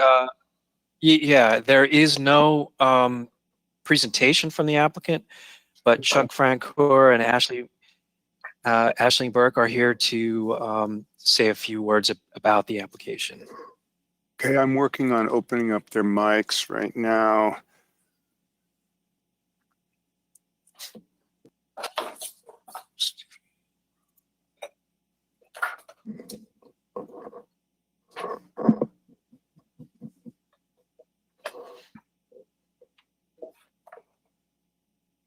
All right, I believe that I have opened up all their mics. Aisling Burke, you're self-muted. Chuck is unmuted, Kevin.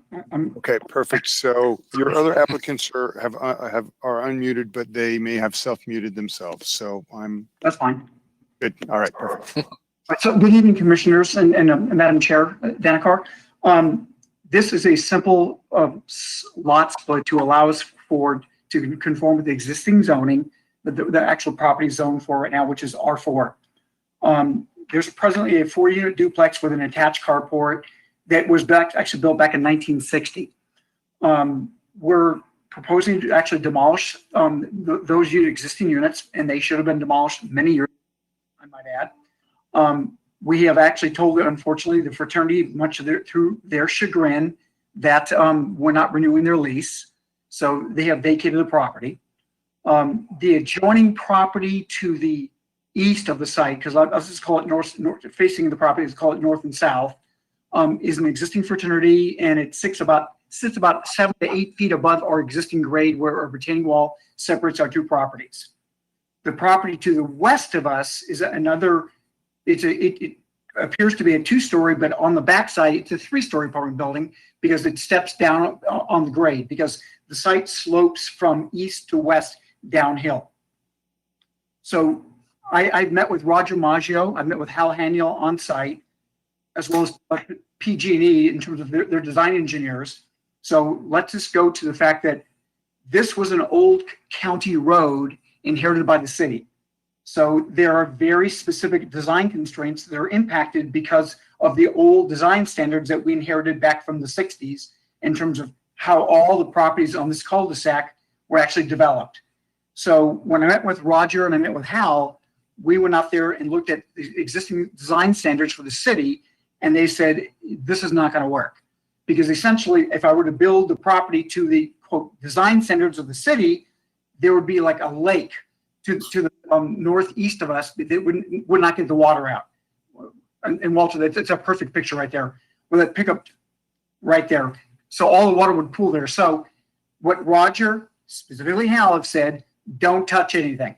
So essentially what we're doing is we're going to rebuild what's there up to the city standards, the fire hydrant head, sidewalks, you name it. So we can actually build it so to like I say, a safe condition. Roger wants no parking where that truck's at. By the way, he wants the whole curb red. And then the other issue that we're facing on the property, which Walter articulated, was the fact that we have power poles that exist running along our north-south property line between our property and the fraternity to the northeast of us, rather. And so we have to figure out a way to underground those primary power lines and secondary, and then bring them back up because we have to continue service to the existing customer base. So those are the design constraints that were not done in a vacuum. It was based upon experts, engineers, electrical engineers coming out there and looking at everything. And they said, this is a solution we think will actually work with their Fresno design team. And that's where they designed everything in California, up in Fresno. So Walter's showing you the actual visual as to what we're doing. You can't see the power lines, unfortunately. The power lines actually terminate on the south side of Monte Vista for this this U-shaped, horseshoe-shaped apartment building. That's where they actually terminate. Thank you, Walter. That picture's perfect. So everything else you see right there is all secondary. It's all telephone, cable, whatever. But that's where the actual termination actually occurs. So PG is saying we're probably going to have to need to put in one net new pole in your backyard to go underground and then go back up again, so we can continue to feed the property to the east and the properties to the south. As it relates to the actual structures, the setbacks, our plan of development is all based upon the fact that this is student housing. You can walk to campus from this location in about a minute and a half if you're strolling and talking on a phone. So it's 100% student housing. Is being planned for student housing, and Montage has developed several multifamily apartment buildings throughout Southern California, and we understand what property management is. This one's a kind of a unique thing because it's going to be student housing. So we understand the challenges that we're facing because we actually inherited all these existing tenants before we actually said, gentlemen, y'all got to move out. So the units have been designed to accommodate their living space close to campus, and then to provide for a livable space that all college students need, because kids are just big and they occupy a lot of space. And so we want to make sure they have enough elbow room in terms of their being residents in the property, short as well as long term. So, and then one of the commissioners speak earlier, Mike, I believe it was you, talking about permeable pavers in terms of like infiltration. The entire drive aisle that you're looking at in this elevation is 100% for that, because we have to comply with low impact development for the project. So the entire drive aisle is actually designed for that. The solar panels were actually array on the top that drive the green building code. So we have more than actually complied with the allowable area for future solar ready, because we're going to build this property, we're going to rent the property, and we're going to occupy the property as long as Steve and I are still alive. So other than that, Mr. Snyder, I would like you to talk about articulation, architecture, setbacks, what we're doing, because the biggest like particular thing you should look at is sheet 8 in terms of exceptions, is the sheet A1.2. You can actually see from a plan view standpoint how de minimis they all are and how their impacts are on the adjoining properties, again, are de minimis, because we step everything back to make sure that our massing is not like the stuff that are next on either side of us, because they're just straight vertical rectangular boxes, where this thing actually has some articulation to it and actually some decent architecture. Thank you to 10 Over Studios. So those conclude my comments, unless there's any specific things that relate to the application that Walter did not cover, because Walter did an exceptional job articulating what the project is for us. And I thank him for that. Chuck, this is Deputy Clerk Christian. I knew who was speaking. Could you, just for the record, identify yourself by? Oh, I'm sorry. Chuck. Position. That's okay. Chuck Francoeur. Thank you very much, Mr. Francoeur. Please call me Chuck. Chuck, thank you. Are there any questions of the applicant, commissioners? Please raise your hands. Commissioner Hopkins. Yeah, I just have one. I believe the applicant alluded to this, but I wanted to just specify that, or get some clarity that the previous use was student housing. I guess my only concern was displacement of non-student low-income tenants, and so I just wanted to get confirmation that that was the population that previously occupied the site. Michael, it was a fraternity that was actually occupying the property, so it's always been student housing. Okay. Great, thank you. And there was no affordable housing element to the existing housing element on that property. Thank you. Any other questions of the applicant? Seeing none, seeing no hands raised. Deputy City Clerk, do we have any public comments on this item?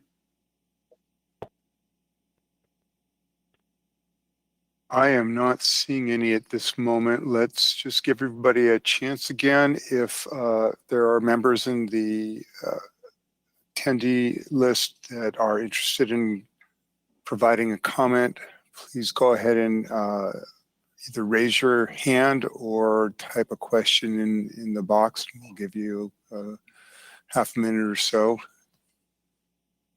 to chime in. The only thing I want to add is that this project was designed based upon numerous meetings with city planning, starting with Michael Codron, Kyle Bell, and then we inherited Walter, who's carried the water, saying this is how the project should actually be like presented and approved, presented before the actual planning commission. So again, every single step of the way, we've met with city planning, saying, what are you looking for? What are your hot buttons? And we just designed the project to that. This is Deputy Clerk Christian. There's no public comment at this point. Thank you very much. Commissioners, the floor is open for deliberations or comments.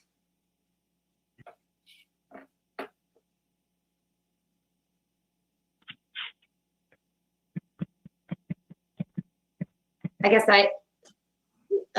Commissioner Schwarzman here. I guess I just have one comment, and I think that this is a great way to take a lot that clearly needed some love and give it the love that it needs. I think this is kind of outside our purview, so maybe it's just an editorial comment and I guess a partial question to the applicant, but this is a perfect location for somebody who, obviously for a student, preferably a student who doesn't need a car, who can bike and walk to pretty much anywhere they need to be. There's even, a grocery store not far from there, probably less than half a mile. I'm just wondering if you gave any thought to asking for, limiting the parking. I can't see people needing cars around town much if they're living and going to school in this location. So Kevin, am I muted or not? Nope, we hear you.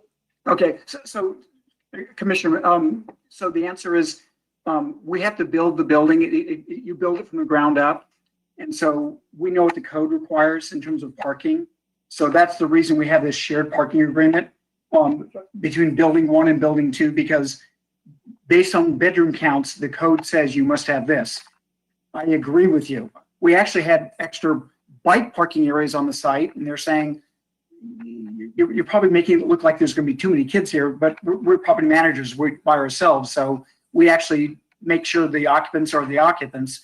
So we have to actually park it per code.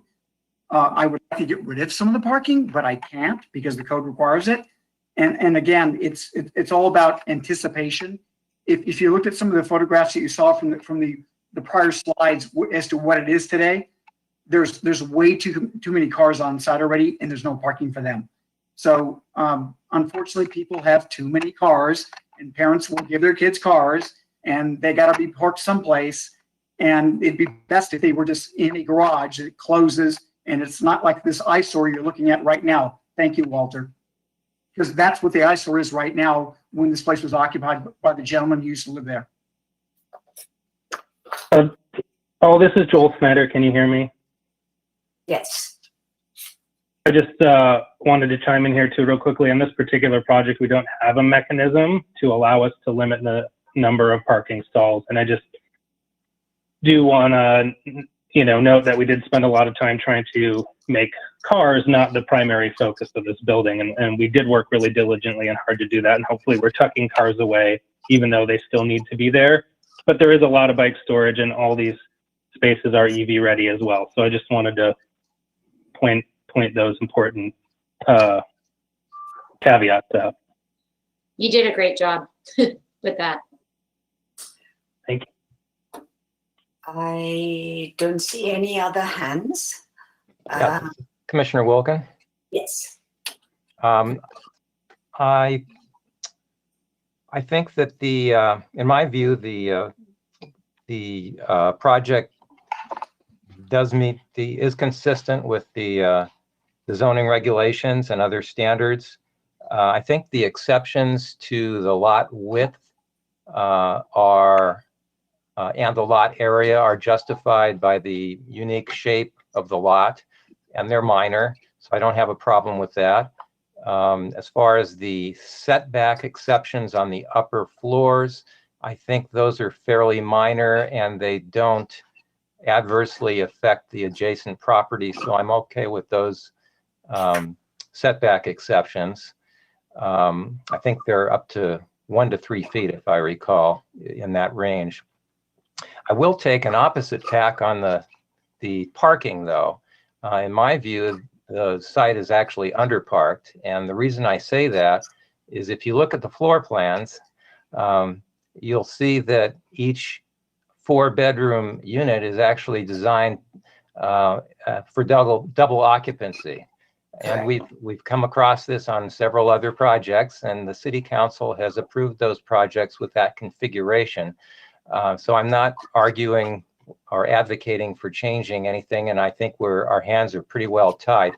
But if you do look at the floor plans, you'll see that each 4-bedroom unit in building, the larger building, that building 2, I think it's building 2. Each 4-bedroom unit is designed to be essentially split in 2 because it has 2 doors for each space, and each resulting space would be about 10 by 13, and it would have its own door. So essentially, each 4-bedroom unit would be 8 bedrooms. So essentially, building 2 would be 16 bedrooms instead of 8. So admittedly, though, the project does meet the objective parking standards, but I still think it's going to wind up to be underparked. I don't think you're going to have many students that are just not going to have a car, but some will. I think most will. But anyway, I think the Housing Accountability Act is going to limit our ability to really require more parking. And the city council has already approved projects with this configuration. So I think it's futile to try to make any changes in that regard. But I just wanted to mention the double occupancy for the benefit of the other commissioners who may not have been involved in those projects that the commission has seen before. So I'm a little concerned about the parking, but it does meet the objective standards, and I just wanted to voice that concern, but I'm not going to propose any changes. I think the commission has already done that in the past, and so I don't think now's not the time. So otherwise, I'm supportive of the project and the exceptions. Yes, there's certainly a deja vu when you see projects like this. And I too refrain from making comments about the obvious double occupancy that's going to occur in the bedrooms, because we've realized over and over again that our hands are tied on this. But I certainly agree that this is probably underparked. I also think, though, that the design is going to be a marked improvement to the streetscape. And so I support this project. Are there any other comments from commissioners? And if there are not, is there a motion to approve in a second? I'll make a motion to approve. Thank you. So I guess And the I'll motion second. would be to adopt the resolution attachment 1, approving the project and mitigated negative declaration of environmental impact, subject to findings and conditions of approval. Thank you. Commissioner Schwarzman seconds the motion. Yeah, are there any deliberations, any discussion? I see no hands raised. Could I chime in and ask for just a clarification whether the two conditions should be modified as proposed as part of that motion? Yes, thank you. My motion includes adding the conditions as modified and proposed by planner Oatzell. Okay, thanks. I had concerns about the utility pole remaining, but I think applicant has described what PG&E's position is, so I'm okay with it. So we have a motion and a second. I don't see any further discussion. Will the Deputy City Clerk please call the roll of the motion? Commissioner Quincy, Yes. Commissioner Schwarzman, Yes. Commissioner Hopkins,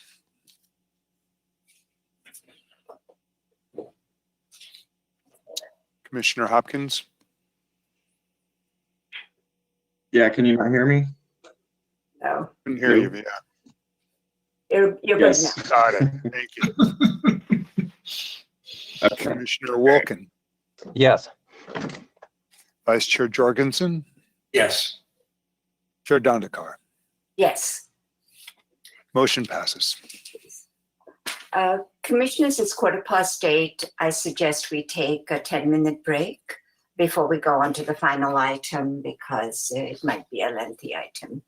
So it's 8:15. Can we reconvene at 8:25? Thank you. I'd like to remind everybody to turn their videos off and mute their audio during the break. Thank you. Good. We're going on to item number 4.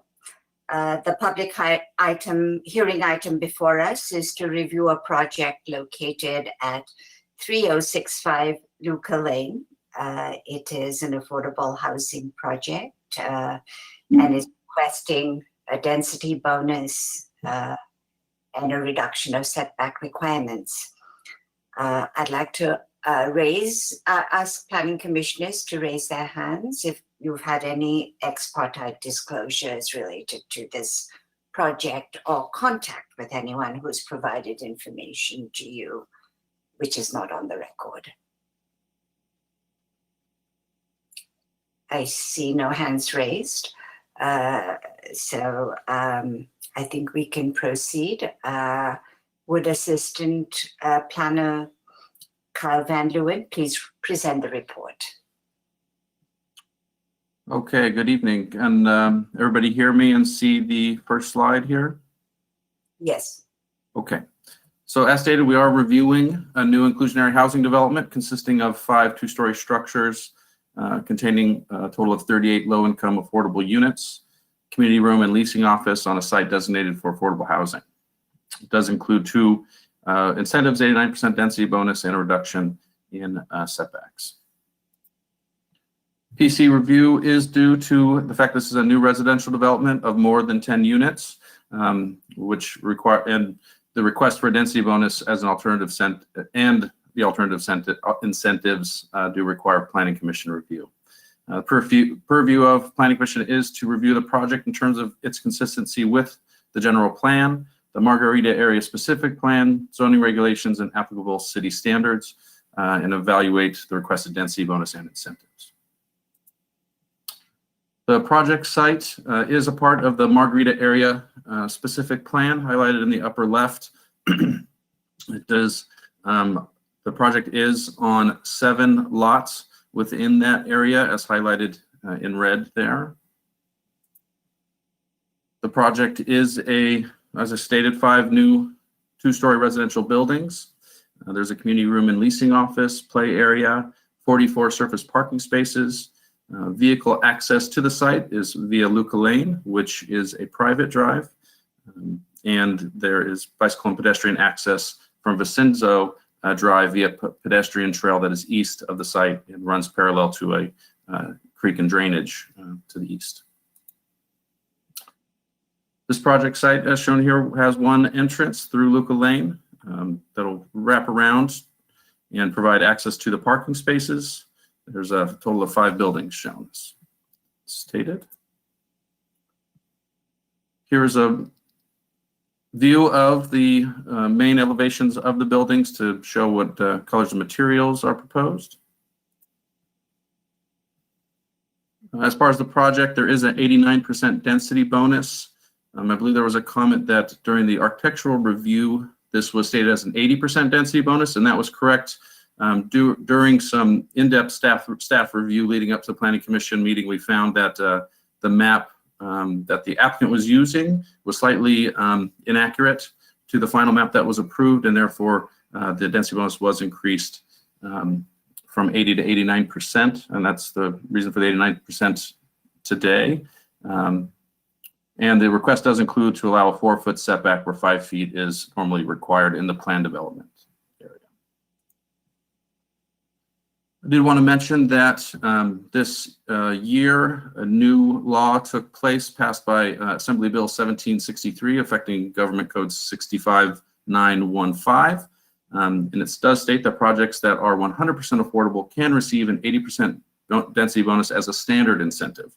So the city's zoning regulations have not been updated yet to reflect that, but the density bonus requested is only 9% higher than what a standard incentive for a 100% affordable project is required to be provided by the state.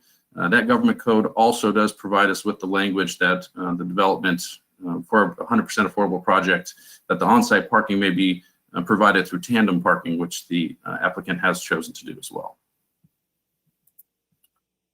One more shot there. The ARC did have a previous review of the project. They did unanimously found that the project was consistent with the community design guidelines and the Margarita area specific plan. There was 5 points for discussion they wanted to recommend to Planning Commission listed here, and we'll go through those a little more in depth. The first was screening at the 2nd floor decks. The point of that request or recommendation is to kind of avoid the visual clutter that sometimes happens on decks. And talking to the applicant, providing a solid or semi-solid railing isn't really conducive with the Tuscan style that is prevalent here. So It's not included as a condition to do so, and the Planning Commission can discuss if they see that as a good recommendation from the ARC.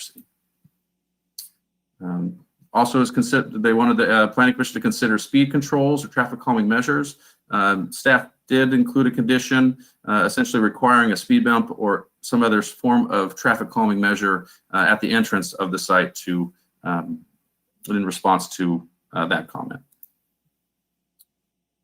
The ARC also requested that a buffer or screening be provided at the end of the tandem parking, as if cars pull in there, their headlights would potentially screen across to houses on the other side of the drainage to the west.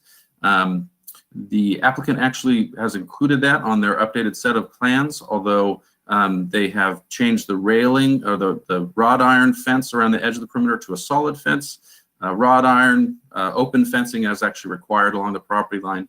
So the condition number 7, we do want to make a change to that language so that it's clear that the half wall or shielding from those lights should be directly parallel and directly adjacent to the edge of that and not along the property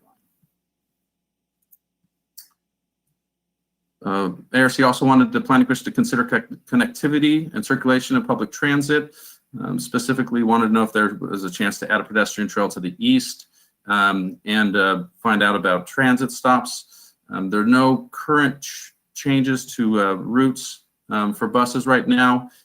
This will be evaluated by transit staff later on when some of the need or additional routes opens up as development continues.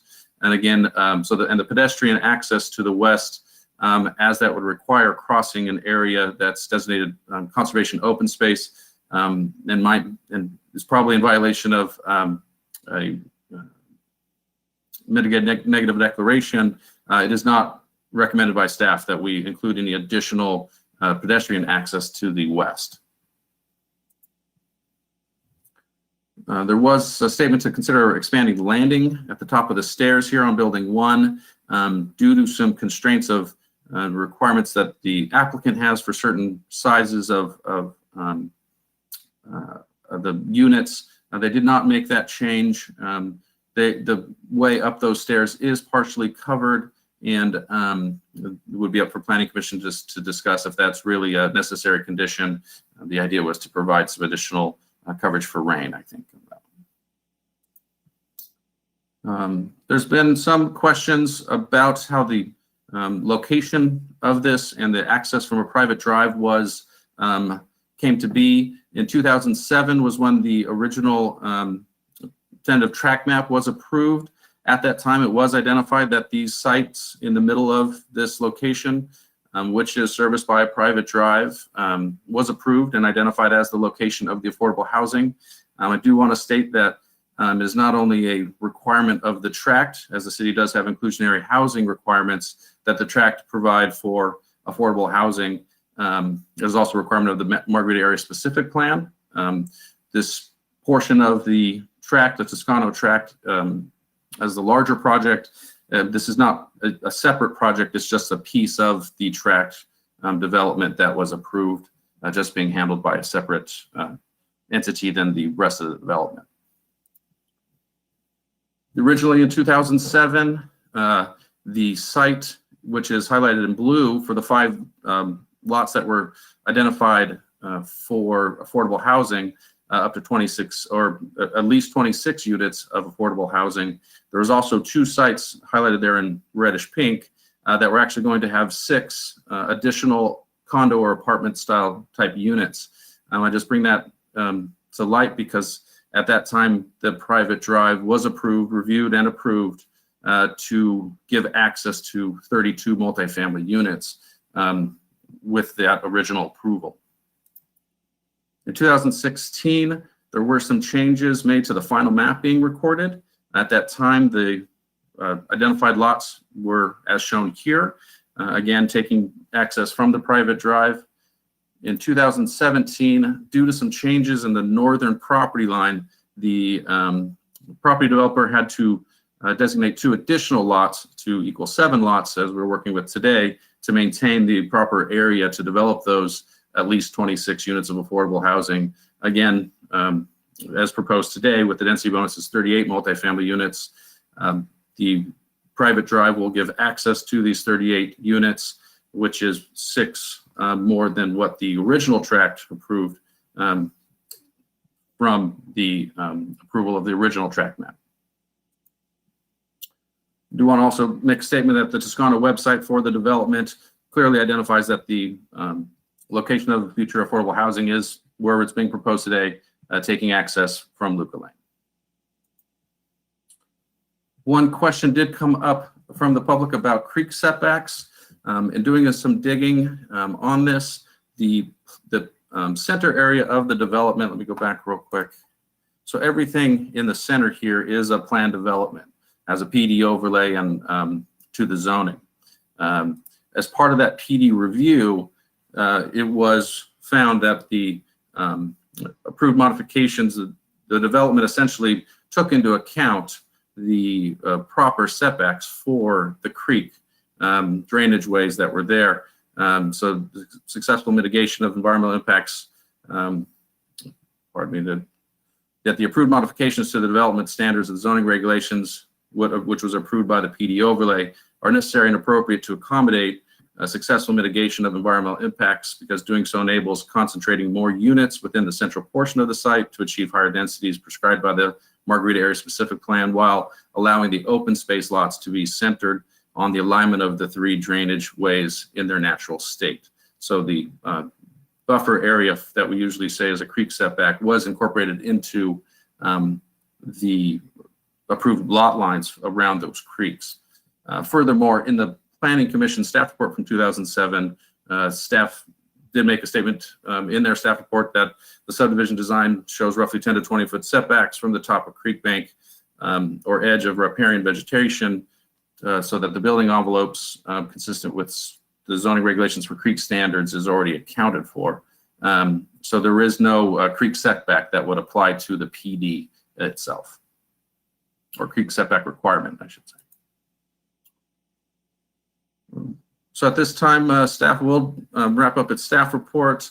If a couple additional slides, if some conversation permits it or requires it, but it is staff's recommendation to adopt the draft resolution approving the new inclusionary housing development consisting of 38 low-income affordable housing units, a community room, and leasing office, subject to findings and conditions of approval.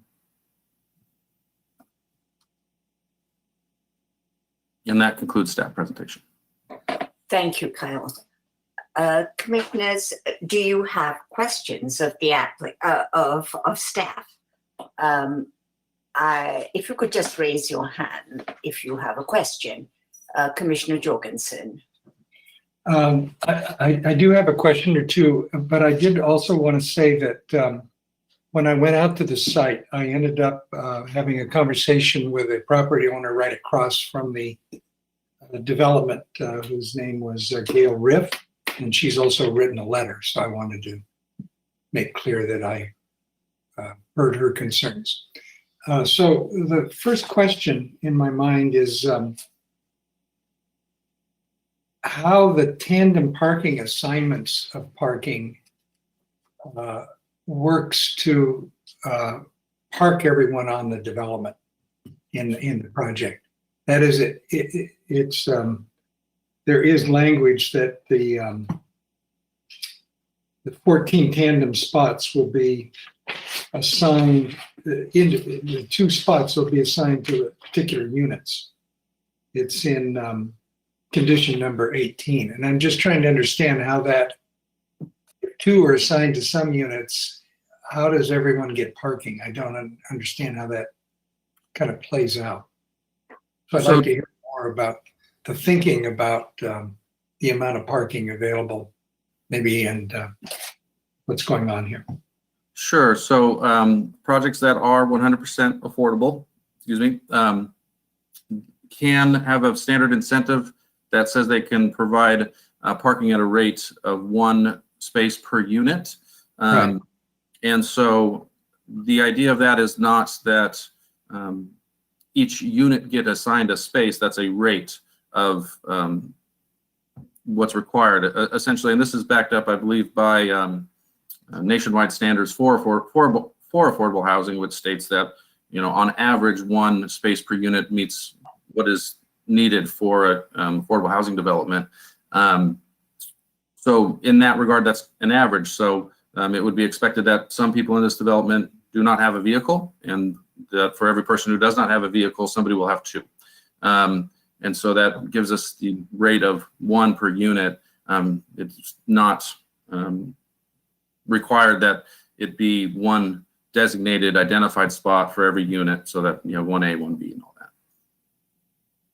And so with the tandem parking, there was also some discussion at ARC and discussing with transit staff and things like that, that the management of those tandem spaces would be best done by the property management, so that you have the units that do have 2 people potentially will get both of those spots, or in some other way be managed.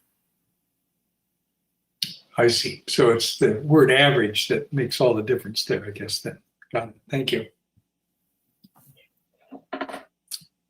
Any other questions for staff? This is Commissioner Wilkin. I have several questions. And just following up on Commissioner Jorgensen's question about tandem parking, I would like to ask the applicant about that after the applicant's presentation, because I also had questions about the parking management plan in condition 14 and how that would work. But I'll save that question for later for the applicant. Maybe they can how that will work. I do have some questions about the setback exceptions. I was led to believe in the staff report that there was one building that I think it's building 2 that's adjacent, or maybe it's building 3 that's has a corner adjacent to the open space where the setback would be less than 5 feet. But in looking at the plans submitted by the applicant, I also saw some other areas where there also might need to be setback exceptions, and that would be adjacent to building 2 and adjacent to building 5. And the first question is, do those buildings also need setback exceptions to go less than 5 feet? First question. And the second question is on building 5, that building is adjacent to the alley off of Luca Lane that is opposite some existing houses. And I was wondering if what yard setback is that? Is that a side or a front or a street side setback to a private street? And so is the setback requirement 5 feet there for building 5, building 5C, it's called on the plan. So those are my questions on the setback exceptions. Sure. So per the PD, the plan development overlay, there isn't any additional upper story setback. So the setbacks were identified that 5 feet is required. I believe at those 2 locations, it's 410 or 411, which given standard zoning regulations, we would round that up to 5. So that's why the one location has been identified. Sure. And so I will say that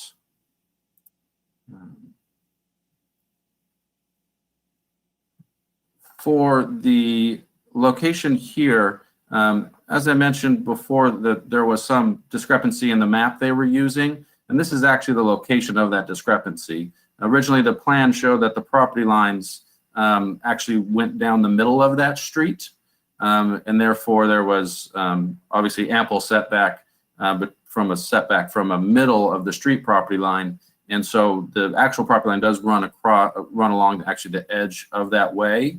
But again, 5 feet is what we established was required for that setback.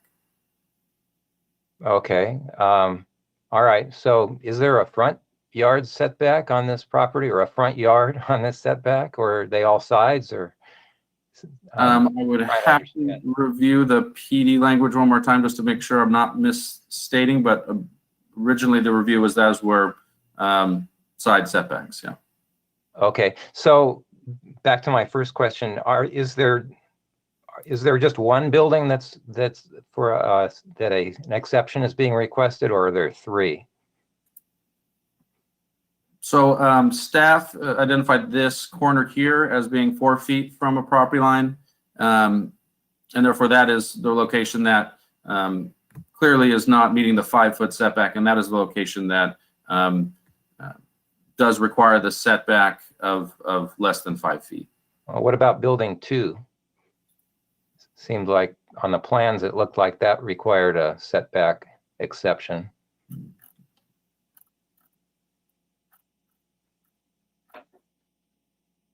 At least that's what it looked like on the applicant's plan, and I think the applicant's plan even said setback exception for that building 2B. Right. So, and I've discussed with the applicant once before. I'm not sure that they updated the most recent set of plans. They were originally looking at the standard setbacks in the zoning regulations that have additional setback for upper stories. At that point, a 2-story building would require an 8-foot setback, not a 6, but I believe there's at least a more than 5 foot, if not 6-foot setback at that location. Okay. All right. Thank you. Have a couple others questions. Let's see. There were several ARC directional items, and there were 2. One had to do with screening of the decks, and you mentioned that the applicant thought that that would not be consistent with the architectural style. And then the other had to do with weather protection on the landing of building 1. I was just wondering if either of those suggestions by the ARC are connected to specific guidelines in the community design guidelines. I do not believe the balcony,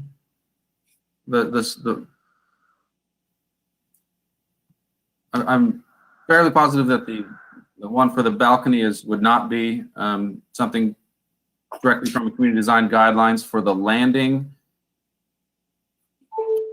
not confident in saying that it is. There's probably some language in the zoning regulations where, or in the community design guidelines about having entryways that are properly shielded from the environment, but I couldn't put my finger on that now. I will say that those 2 recommendations from the ARC were discussed with staff and then the applicant, and they might be able to highlight a little bit more of why those changes aren't already incorporated, or they found them difficult to incorporate. Okay, thank you. And then finally, this issue was brought up in, I think, in at least one of the comments that we received. It has to do with the construction traffic to the site. And I see that there's a condition number 16 that requires a construction management plan. I was just wondering what route is envisioned for heavy truck and other equipment to use when the site is under construction. Would it be Luca Lane, or is there a possibility of getting access for construction vehicles from up above, which I think is Arizo Drive? So I don't know the timing of the construction, based or for this project. That is, Luca Lane is the access for the site that's identified. That would have to be something discussed between the applicant and the developer of the other properties. I've been to the site, and there's other routes that are currently being used. I think they're even using this site as some staging for the construction they're doing. So I would say we probably can encourage them to look for other ways, but I'm not sure that there would be an ability for us to require that the other property owner, the other developer, to facilitate a different access point. Okay, thank you. Maybe the commission would be interested in discussing that further during our deliberations. Those are all my questions right now. I will have one for the applicant later. Thank you. Commissioner Wilkin, thank you. Are there any other questions of staff? Commissioner Schwarzman.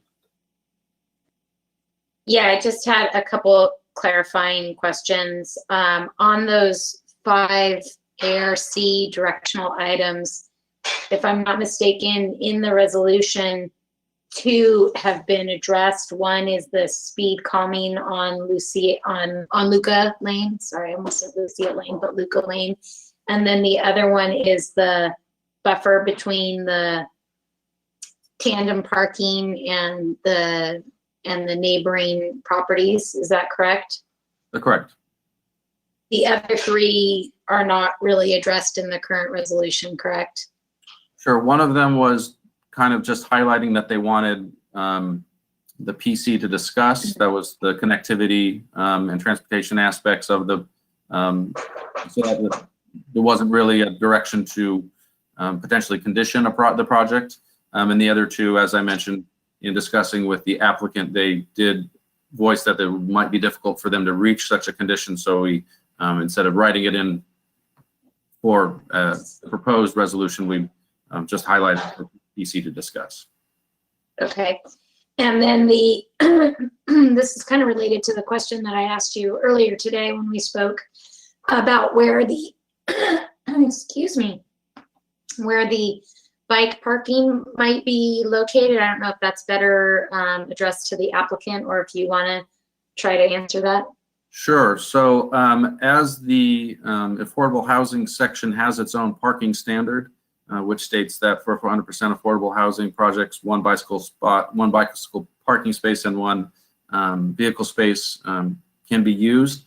There isn't any additional requirement that those spaces be either long-term or short-term, just that they can be identified and provided. So they are currently showing those as, I believe, URACs, but there are enough URACs to meet the requirement, and we don't have the typical section of bike parking that applies to this project to say there's a standard to meet for anything different. Where are they located? Maybe it's too late to pull that up. Can you point out where all the parking is located? I believe there's here, here, and there. I don't know why this isn't scrolling very quickly.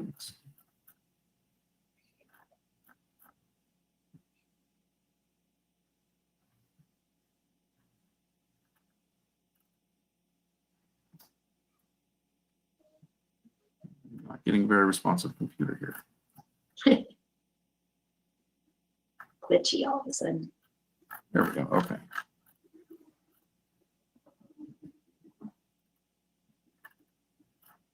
So that they're dispersed throughout, so that they're relatively close to each unit. I'm trying to see if there's actually a rendering that actually shows quite a few of them.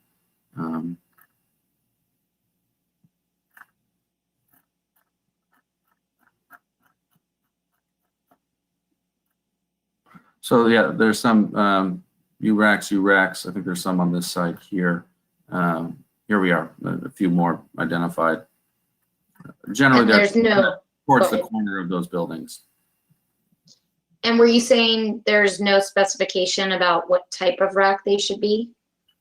Correct, because there's nothing that connects it to the percentages of long-term and short-term for that requirement. It would be able to be met by long-term type of connection, which would be the URAC is available for that. Okay. And then also there's a bike share reference in the resolution as well. I think I asked you a little bit about that also. Is there a specification about where that would be located, or is it just that they have to provide for that based on the community development director's approval, and that can be decided later? I know those bike share stations take up a fair amount of room in other cities where I've seen them, so just curious about how that would play out.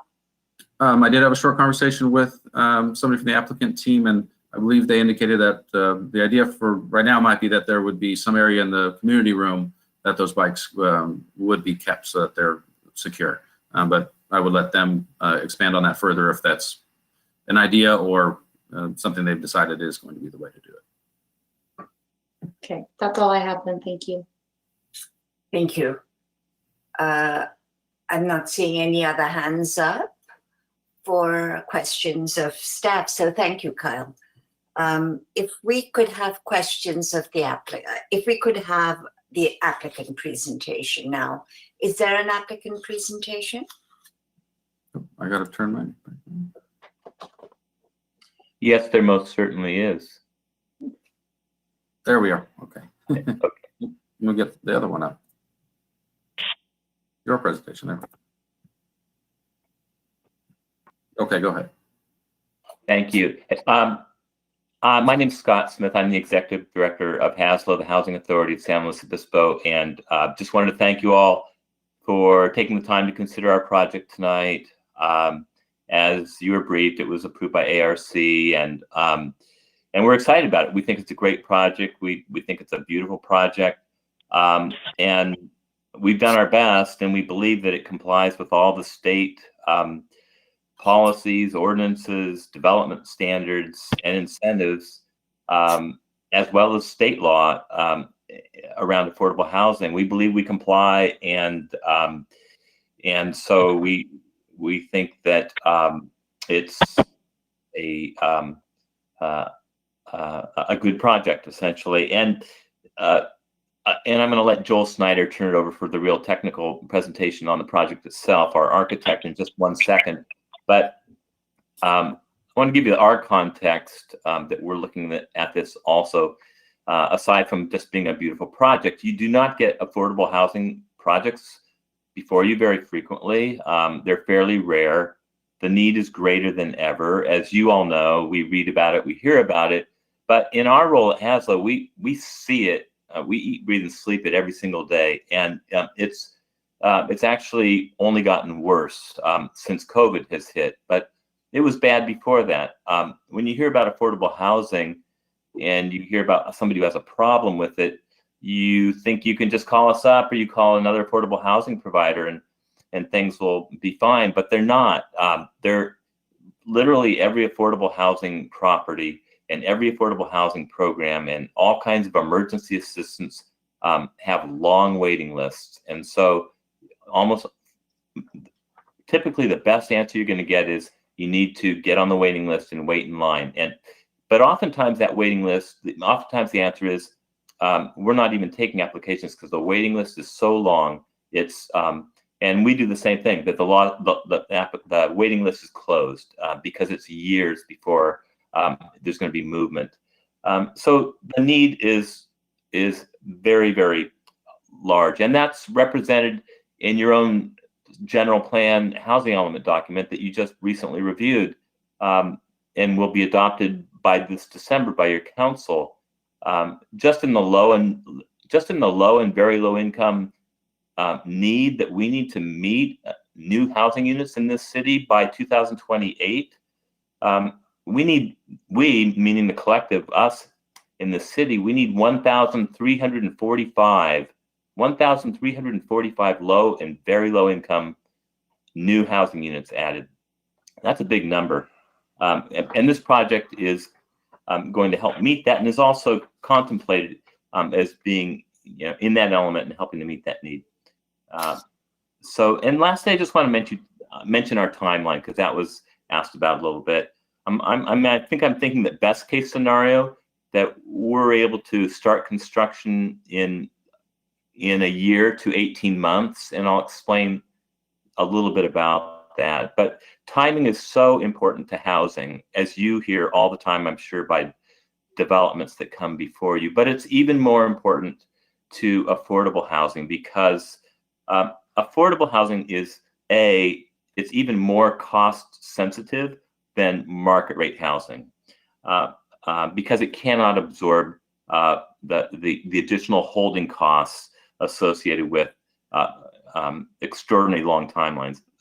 And then second, the way we get funding to get these things built, the entitlement is just one step. We can't even go out and raise money until we have an entitled project.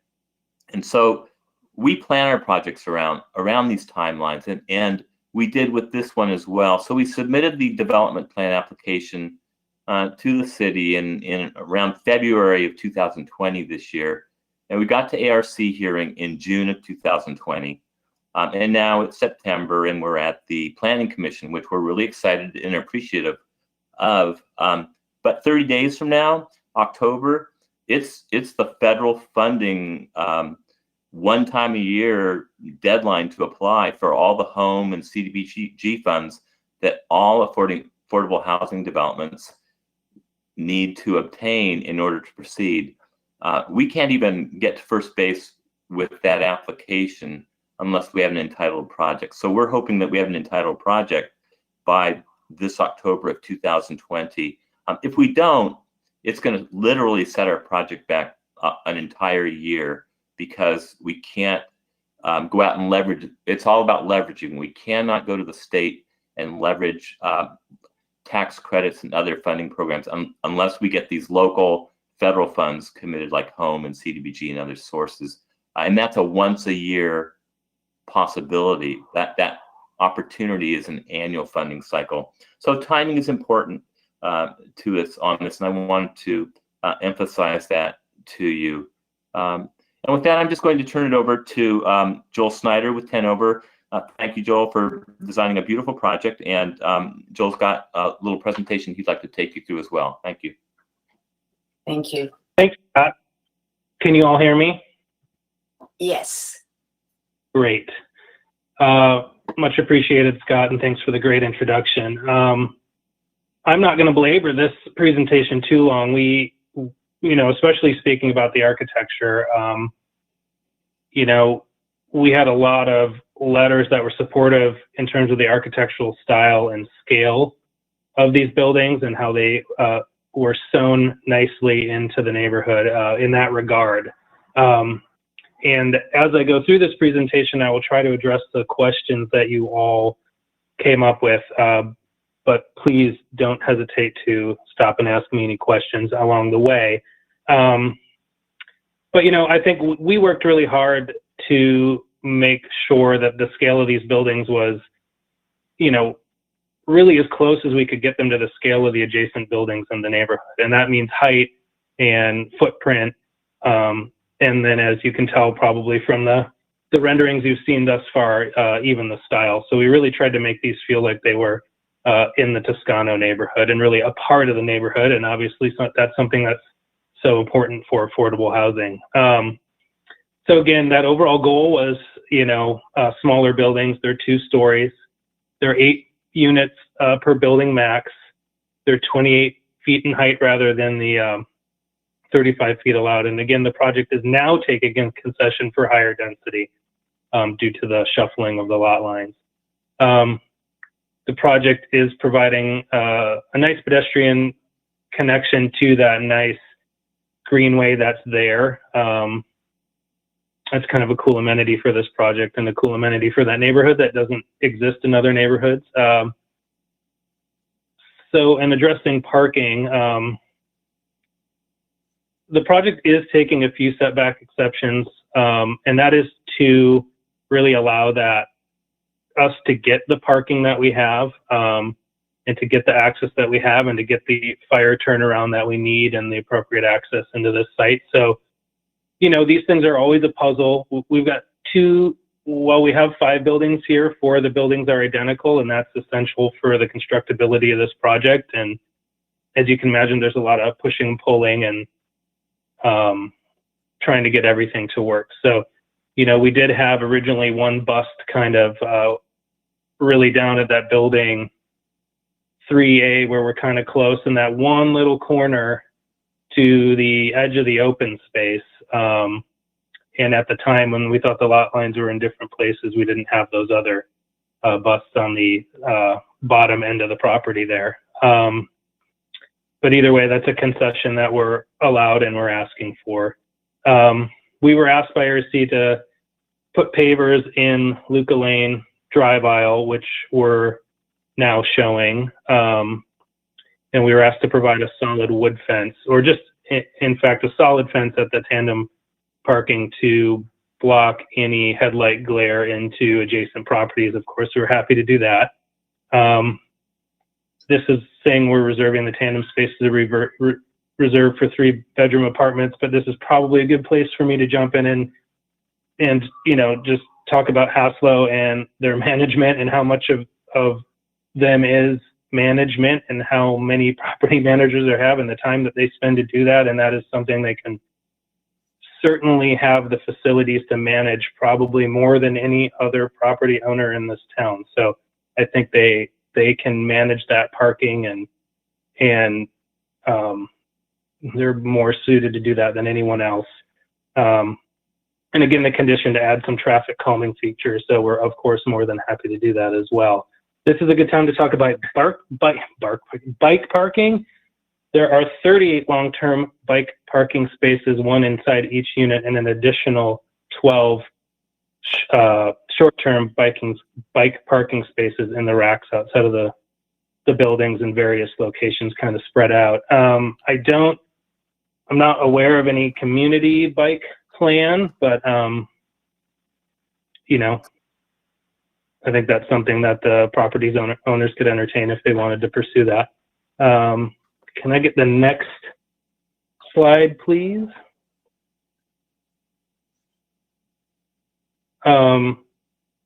Again, exterior finished materials are matching to adjacent development as best as we can. Balconies, porches, and patios, I think it's important to note that we did not ignore ARC's request to provide opaque balconies. We actually spent quite a bit of time looking at it. And ultimately, the design team and the owners didn't like the look of those balconies, nor did we feel that it wasn't something that we could manage through appropriate property management. So they were getting bulky. They made the buildings feel heavy. We tried multiple designs and ultimately would like to go with what we first proposed. And then as far as covering the stairways, they are covered by roof eaves. We're still a little perplexed about ARC's direction regarding that, to be perfectly honest. There's a hefty overhang at those areas to cover the stair. There isn't a requirement or a design guideline regarding either of those items, so they were just real recommendations. And again, neither of them seemed particularly appropriate in our opinion. And then I suppose next slide. Again, this is just an overall shot of the development as proposed. And I think the last slide, if you could go to the next slide, please, just kind of is a little bit more up close and kind of shows those balconies and that detailing. And there are some nice materials there, stone, nice finished stucco, wrought iron balconies, and I think the human scale is shown best here. There's kind of some nice pedestrian walkways through these buildings. And again, we're kind of proud of it, and we thought we did a good job sewing it in with the neighborhood. And is there a next slide? I don't think there is. There may be. Well, anyway, again, if you have questions of any of us, please let us know. Thank you very much. Thank you very much, Mr. Snyder. Do we have questions of the applicant? I see Commissioner Hopkins has a hand. Hi. I wanted to ask the applicant, in Tenover's presentation, you alluded to Haslow's property management experience with and understanding the appropriate parking ratios. I was just wondering if Haslow could speak a little bit more to that experience. Yes. Thank you, Commissioner Hopkins. We recently did a study. Our experience is that these properties, identical to the one before you tonight, typically use, again, this is on an average for the property as a whole, one car or less per unit. And we validated that because we have integrity and want these properties to have integrity and to operate very functionally. And so we were actually processing a project out in Morrow Bay that received approval a few months ago, and we did a study as part of that. And I wish I'd had it with me tonight, but we'd had older studies, but we wanted to update it. So we looked at about 5 of our properties.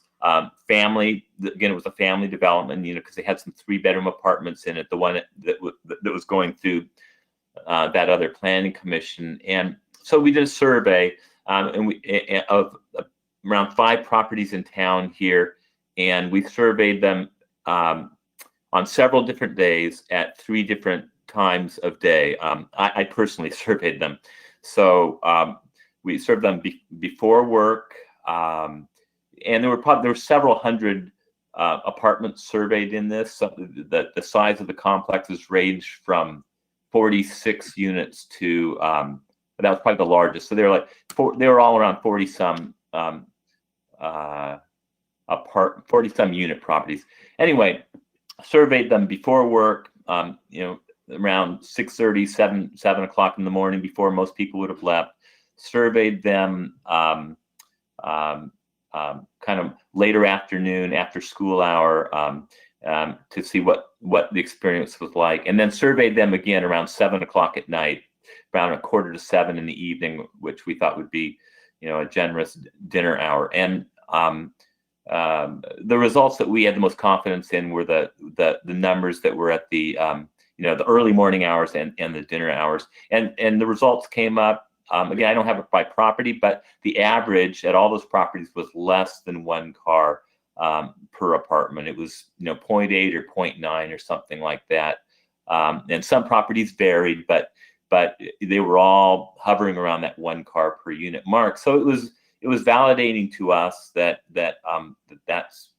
is our experience. And I think that's why some of these state incentives and encouragements and nudges and the city, thankfully as well, has changed some of their development standards to reflect that, because poor people can't necessarily afford the cost of insurance, the cost of maintenance, et cetera, and a car payment. So I think it's appropriate that the standards do reflect the reality, and we feel like we validated that reality by our own recent survey. So that's a long answer, but anyway, I hope I answered the question. Thanks. Yeah, I think you did. Thank you. This is Commissioner Wilkin. Can I follow up on the idea about the parking? Please do. This is for Mr. Smith. Thank you for the information about the survey that you just mentioned. I was wondering if the survey included any projects with 2 and 3 bedroom units. Yes, it did. It did, and I only surveyed properties that had 2 and 3 bedroom units because the purpose of the update was related to an earlier project that we were going through the approval process on in another jurisdiction. So I wanted the property types to be, and that property was 2 and 3 bedroom units on the project that was going through entitlements. And so I wanted to make sure that it was that we were comparing apples with apples. Thank you. Any other questions of the applicant? Commissioner Schwarzman. Yes, I really appreciate that you just brought up the issue of cars and their cost, and that they are often out of reach for people who might be living in a housing complex such as this. And so I'm curious, I guess that's one of many reasons why I ask about bike parking, and I personally believe that that because bikes are a more affordable form of transportation and public transportation as well, that those are things that should really be accommodated in a development like this. So my question is about the bike. What kind of accommodations inside the properties are? You mentioned that there was one bike rack indoors, and how would someone get to their bike to that location if it's on in an upper story? And then also if you would entertain some recommendations on a different type of bike rack for the exterior that might be a little bit more user friendly for the residents. Commissioner Shoresman, if I'll jump in quickly on one part of this question, but Mr. Snyder might have to answer on the technicalities about the bike rack types and so on. But as far as bicycles themselves go, it's our intention to purchase bicycles for every single household that moves into the development so that they will have bicycles. The reason that we plan to do this is that we did it previously at another property in town that we completed, and it's been operating for several years, called 860 on the Y. It's a 20-unit apartment complex, and we bought it, and again, we got some parking. We had the parking at 1 space per unit, and or actually it might have been slightly less on that property. But the point is, we bought everybody bicycles, and there's a very high utilization. We're very excited to see it, and I very much wish that we had a public transit system in the city that went closer than at 0.6 miles, particularly given that this is a master planned community. It seems completely, I'm sorry to editorialize, and I won't, but it's mind-boggling to me that we can't do these things. Thank you. I guess regarding the location, I mean, they are within the units. So, those upstairs units would be bringing their bikes into their units. We have, a lot of experience with units of this type and putting bikes inside the units. And so there's different types of racks. It just kind of depends on the unit and what's most appropriate. And I assume that Haslo would be more than open to a different rack system outside.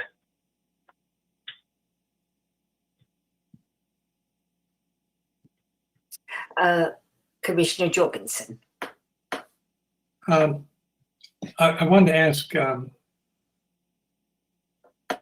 bit about the construction management. It's come up in a couple of different ways because it's going to be it's going to be very difficult. And walking the site, there isn't another obvious place unless the overall developer abandoned a lot or two up on the street above and found a way to bring a road up. So there's going to be one road, and I guess I was curious, one, whether the applicant would be comfortable with publishing in some way the construction management plan that's required in condition 16, so that the folks that live in that area could follow what's going on and have a better understanding of the impacts. And secondly, there's a condition number 13 that the applicant here would be required to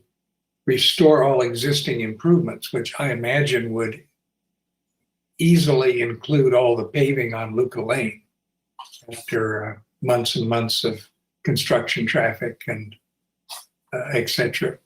And so I'm hoping that grants and other sources you'll be leveraging will cover that kind of thing. But I just wanted to understand how you see that condition 13 and whether you'd have an objection, because you are required to do a construction management plan, that perhaps it be sent off to the HOA or in some way so that people could really follow what's going on here. It's going to be a difficult bit of construction.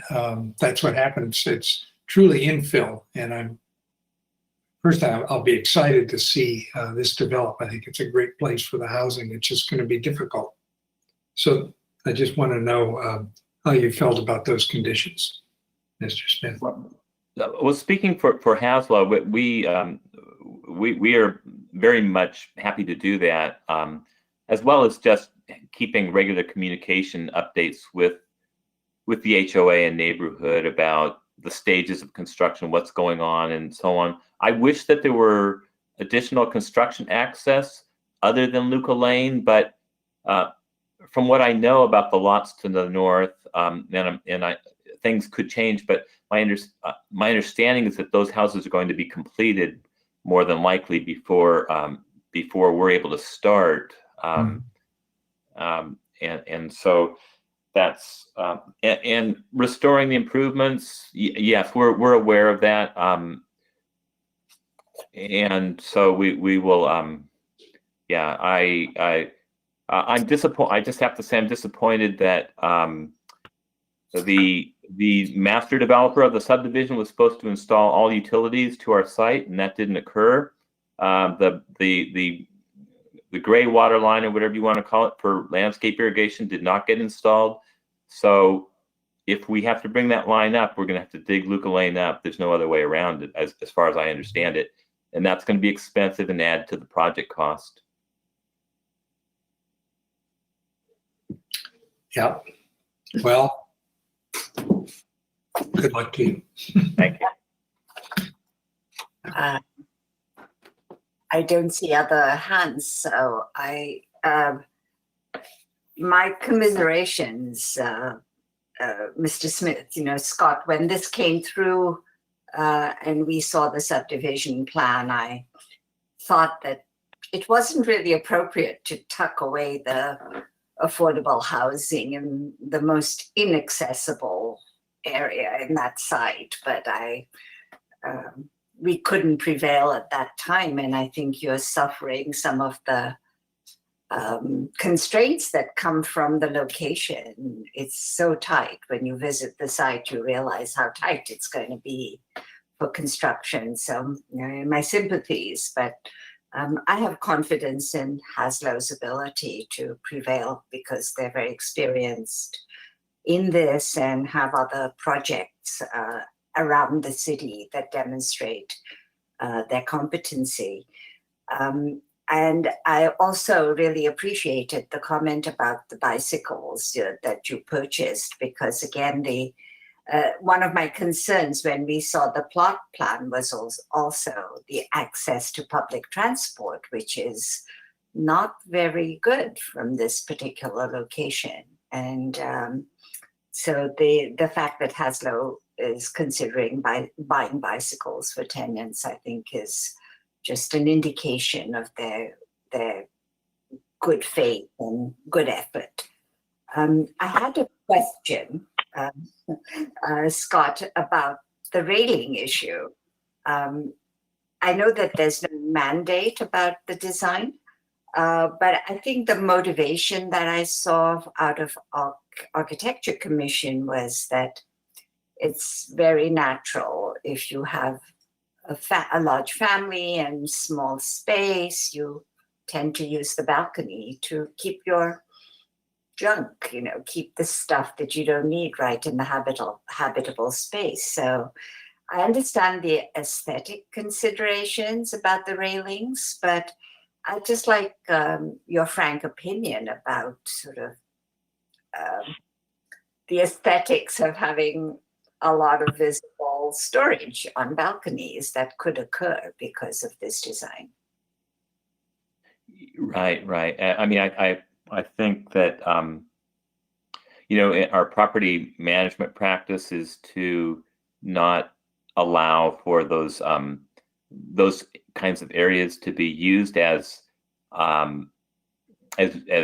overflow storage. But it regardless of how much you get after people, it tends to just happen because people need places to put stuff. So it can happen. But I think for me, just candidly, we're relying on the team as a whole, including the architects, and to recommend on the aesthetics, and really my focus is on the aesthetics, but I'm not an expert on, you know, Tuscany style and what fits in that, but I am focused on cost and things that you know, initial costs and also ongoing things that pose a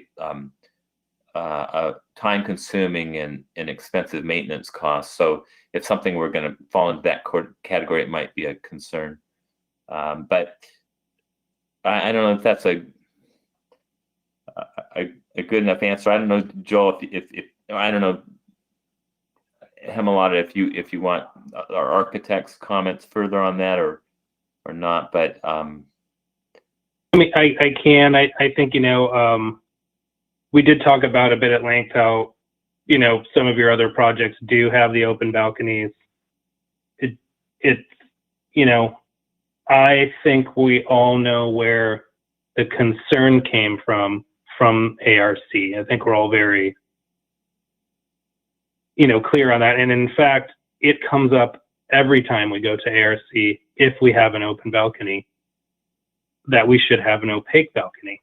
And ultimately, our experience is that there's, for whatever reason, a stigma around these balconies, and they don't actually behave that way to the degree that people feel they do. And in fact, other Haslow properties, you know, is there the occasional balcony that's got a little more stuff than the other one? Yes, but by and large, they're open rail balconies, and they're attractive and they're well maintained, and that does come down to good management practices. So ultimately, you know, don't want balconies to hold up approval of a project, but I just really don't think it's the issue that it can be made out to be, in my personal opinion.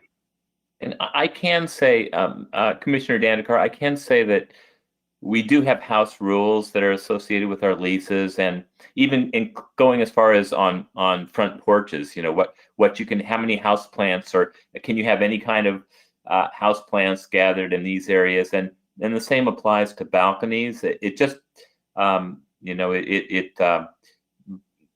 and so we can have rules about, you can have this many chairs, you can have a little table for, you know, to eat at, or something, a little, you know, this tiny small patio table or something like that. But it does become an enforcement. You know, people are people. It does become a management enforcement thing. But we will have on-site, I should mention, we will have live on-site management. So that helps with this. Mm-hmm. But thank you. I just wanted to hear your experience with these things and whether, you know, thank you. If there are no other questions of the applicant, are there? No, I don't see any more. Deputy City Clerk, do we have any public comments on this item apart from the letters and that we've already received? Yes, currently we have two people who have indicated that they would like to speak. First up will be Ms. Riff and then Mr. Queen. I've put up the instructions again so people can see how they can raise their hand or ask questions. And we will take you in the order that we get you. So I'll turn on Ms. Riff's microphone now. Ms. Riff, you are currently self-muted. So once you take yourself off mute, you should be able to speak. Know how to do it. You got it. You did it. Oh, do you hear me? Okay. Yep. Hi, I'm Gail Rife here, and thank you for giving me the opportunity to speak. My question is for Mr. Smith. Some time ago, we had discussed parking availability, and you'd indicated to me, at least I believe I got the information correct, that the tenants who do have vehicles are required to register them and prove that they have insurance. So my question is, when you're talking about doing a survey of these sites to see how full the parking lots were, do you not already have the information? Because I spoke to somebody at one site where they did have low income tenants, and they said some of the tenants, they provided 2 spaces because it could be 2 people working, and that they seemed to know how many tenants had vehicles. So I'm concerned because I understand the reason for using the tandem spaces. That I understand why, but my concern is that these tools, they use for parking, and I look at the site at the courtyard at the Meadows, they have 1 single parking space for every tenant. And I'm concerned because of the tenants going back and forth. There is no public street parking, and that if somebody has to carry stuff in because they don't have a parking, I just want to make sure we've addressed it. And I understand your hands are full for space, but I want to make sure going into this that we understand that it's being managed, and that everybody who really needs a parking space does get a parking space at the apartments. So could you address, do you not have a list of those tenants that have vehicles? And I believe you said they are all required to have insurance. So if you could address it, I would appreciate it.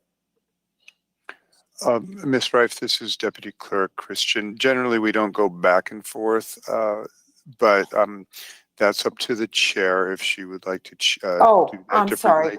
sorry. That's all right, but you do have 1 full minute left for your public comment time, and the chair will open it back up to the applicant if she feels that there are questions that are best addressed by him. So you can go ahead and continue your comments. My question is, have we thoroughly looked at the parking to make sure that every tenant has a parking space if they need a parking space? That's my question. And that's, if it's not asked a question, that's a comment. I think we should study it further just to ensure that we've looked at that issue. Because I feel very strongly that all tenants should have a parking space if they need a parking space. And that's the thing that I think needs to be looked at further. So thank you. Thank you for your comment. Kevin, I think I'd prefer to have the second comment from the public, and then we can bring it back to Planning Commission and see if we need to pursue this. Okay, great. So next up is Mr. Queen. Mr. Queen, I've unmuted you. You look like you should be able to go now. Hello, can you hear me? Yes. Okay, all right. First off, I'd like to thank, this is my first time doing this. I'd like to thank the council for letting me speak. I would like to thank Mr. Scott for his presentation. I do appreciate that he does feel that the development meets all the standards of the state and the community. I do appreciate and sympathize with the emotional plea that was made about low-income housing. I do agree that low-income housing is a need of society. But in this particular development, I do have some concerns. I wasn't able to attend the last meeting due to work obligations. But just a couple things, I'll just run through them. I know I only got a couple minutes. So one of the council members used the term alleyway. There is no alleyways in this community. That term alley that was used is actually the community street to people's front houses. And in particular, sticking with the streetways, this particular development, this Luca Lane is not a full, it's a very minimalized street. There's no lighting. If I walk outside right now, it's pitch black. There's no sidewalks for the local community members. And these green walkways that were mentioned, that they only exist for the new community. The local members in the current front portion, or I would say 75% of the existing community only has access via Luca Lane to the main city street. The parking is kind of a concern. There isn't not enough. I went through the development plan and counted up the parking spots. I appreciate their comment that they feel that there will be less than one car per residence. I'm not sure I agree with that. The local streets are reduced in size on this community street, there's not enough parking for people to just be parking wherever they feel they need to. As far as the alternate construction route, that other portion is inaccessible, so they would have to come up Luca Lane. And as I mentioned, and also recently we just had a fire. So I also think about safety concerns. If there was an emergency in this area, the only access in and out of that community would be through Luca Lane. And with that reduced size community street, it produces, along with the lighting and the lack of sidewalks, it produces a significant safety impact that the community and the city might have to face someday, especially if they approve this project. So there was a comment that the footprints of the structures were similar in size to the existing. I would say they're double the size. And other than that, I do appreciate the opportunity to speak. I appreciate what they're trying to do, but I just don't think the builder of this project is showing the sympathy for the existing owners of the community that live here. Because there is a lot of young children in this area off Luca Lane, myself having 2 of them. And the volume of traffic, and I don't think speed bumps are enough, just the volume of traffic that's gonna come through there is gonna prevent enormous safety challenge. I remember when I moved here and there was no lighting on a South Street and the young lady was killed on Halloween. So that's what I think about. So thank you. Thank you very much for your comment.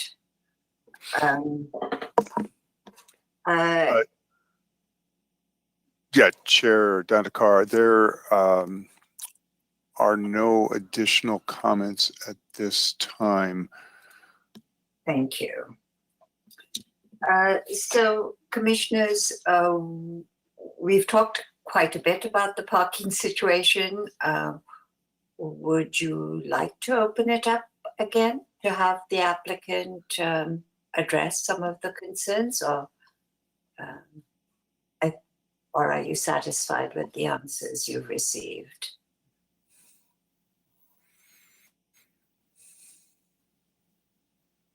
I think if the applicant feels they would have something to respond to, I'd be willing to open it up. So, Mr. Smith, do you have something you'd like to say about this issue? I'd like to open up the commission meeting to give you the option to respond if you wish. Sure. I guess first off, I would say, you know, we worked hard to meet the city standard. We actually are providing more parking in terms of actual spaces. We're providing 44 where 39 are required. So we're exceeding the number of parking spaces required by the city's own codes. And so where do we stop? I mean, what's the purpose of having a development standard that you work for, you know, a year and a half to get a project together, and now we're saying maybe the standard's not okay. I'm not saying the commission's saying that, but I'm just talking as the applicant. You know, we're exceeding what the city standard asks for. With respect to Mrs. Rife, I mean, I did speak with her for well over an hour on this subject, and I'm just not sure what else I can say. I explained to you the study that we did. I don't know what else I can study. And by the time I'm done studying, people are going to die on the street because they don't have any housing. So I do feel for the second speaker, Mr. Quinn, I'm probably not getting this right, his name correctly, but I would like to try to work with him. I share the frustration, but I feel like you mentioned, Commissioner Dandekar, that we have inherited not the best situation. I don't understand why Luca Lane, I don't understand why the subdivider, my impression was the subdivider just tried to create as many lots here as he could. Why didn't he put in a wider street accessing the multifamily lot that's passing through? That's a mistake, but that's a mistake that's above our pay grade, so to speak. That's that's what we inherited. And so I don't know how to deal with that. But I agree it shouldn't have happened. It could be better. And we like to work constructively with those neighbors to do whatever we can to make sure their kids are safe. We want to put in whatever kind of traffic calming things, I'm all for that sort of thing. Whatever we can do. Thank you. I'd like to close the conversation with the applicant, and I'll open this up for PC deliberations. Yes, Commissioner Hopkins. Thank you. So a lot of thoughts here. Want to try to cover them all to the best that I can. So in regards to the community concerns, I wanted to first, I guess, just highlight that this is an inclusionary housing requirement. So this development essentially is a functional requirement of the city to move forward and with this location being really the only location option in order to meet that requirement. And it's, as I think we can at least all agree, has less than ideal access. But I've heard from the applicant willingness to work on the construction management side, a willingness to work with the community on traffic mitigation members. As I believe I recall, they agree to the condition of approval to reduce some traffic calming on the street. In regards to the parking, I think that this is something that Hazel obviously has experience with, and also and kind of in relation to all of these issues, that the Hazel doesn't want to create a problem that they later have to solve as the ongoing site manager, right? So everything from construction to traffic to parking they're going to be a member of the community too, and they want to see this project to succeed just as much as the surrounding neighborhood does.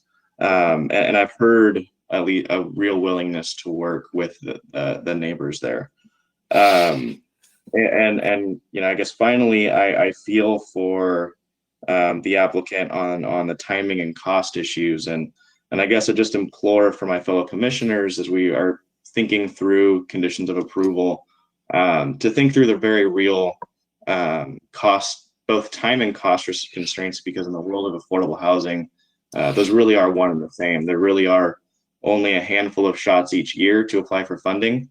And as the applicant mentioned, you wait that year, that also increase your holding costs, which then means you need to go try to get more money. And it's almost this catch-22. So I would just encourage us, and I guess my recommendation to my colleagues for us to consider would be to not move forward with any additional costly conditions of approval, and maybe consider only moving forward with the conditions of approval that the applicant has already agreed to from ARC. So those will be my comments, and happy to have any discussion on those items. Thank you, Commissioner Hopkins. This is Commissioner Wilkin. I have an additional question for staff, if that's okay. Has to do with condition, I think it's number 6, regarding the traffic calming. And I just wanted to get clarification from the staff whether the traffic calming device, be it a speed hump or table or bump, whether that was intended to be on the applicant's property, or were the speed humps or hump envisioned to be on Luca Lane as well?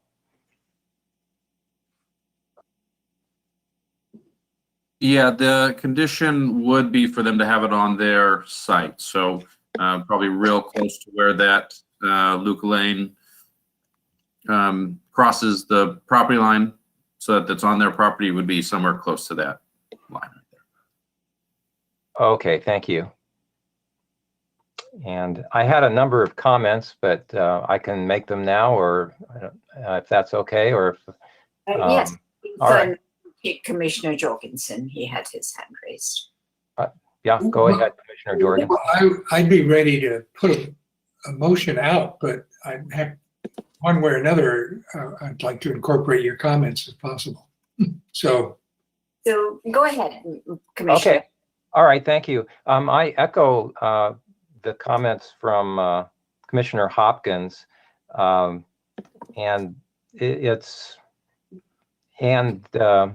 Mr. Smith, who talked about how it was unfortunate the way the site is designed with access from Luca Lane. I share the concerns of the neighbors about the lack of sidewalks on Luca Lane, the narrowness, the possible site distance problems at some of the intersections, and especially when you add the traffic from this project to the existing situation. But that situation is really can't be changed. I also wanted to point out for the public that the commission's hands are probably tied by state law to increase parking if we wanted to, and to reduce density even if we wanted to do that. So we probably can't do that. As far as the ARC items, I think they've been adequately addressed. The two regarding the screening of the balconies and the weather proofing of the landing, I don't think we need to do anything. I don't think they're connected. From what I've heard, they're not connected to any community design guideline. So I don't think we need to address that any further. So I guess in summary, the project provides needed housing, especially affordable housing. Seems to be consistent with the general plan policies and the zoning regulations. The architectural style and scale, in my view, is definitely compatible with the neighborhood. The setback exceptions or exception is very minor, and I don't think it impacts any adjacent properties. The project provides good pedestrian circulation, and I think it's worthy of support. There is one item that I did want to make a suggestion about, and hopefully Commissioner Jorgensen can include this in his motion, and this has to do with the construction management plan, which is condition 16.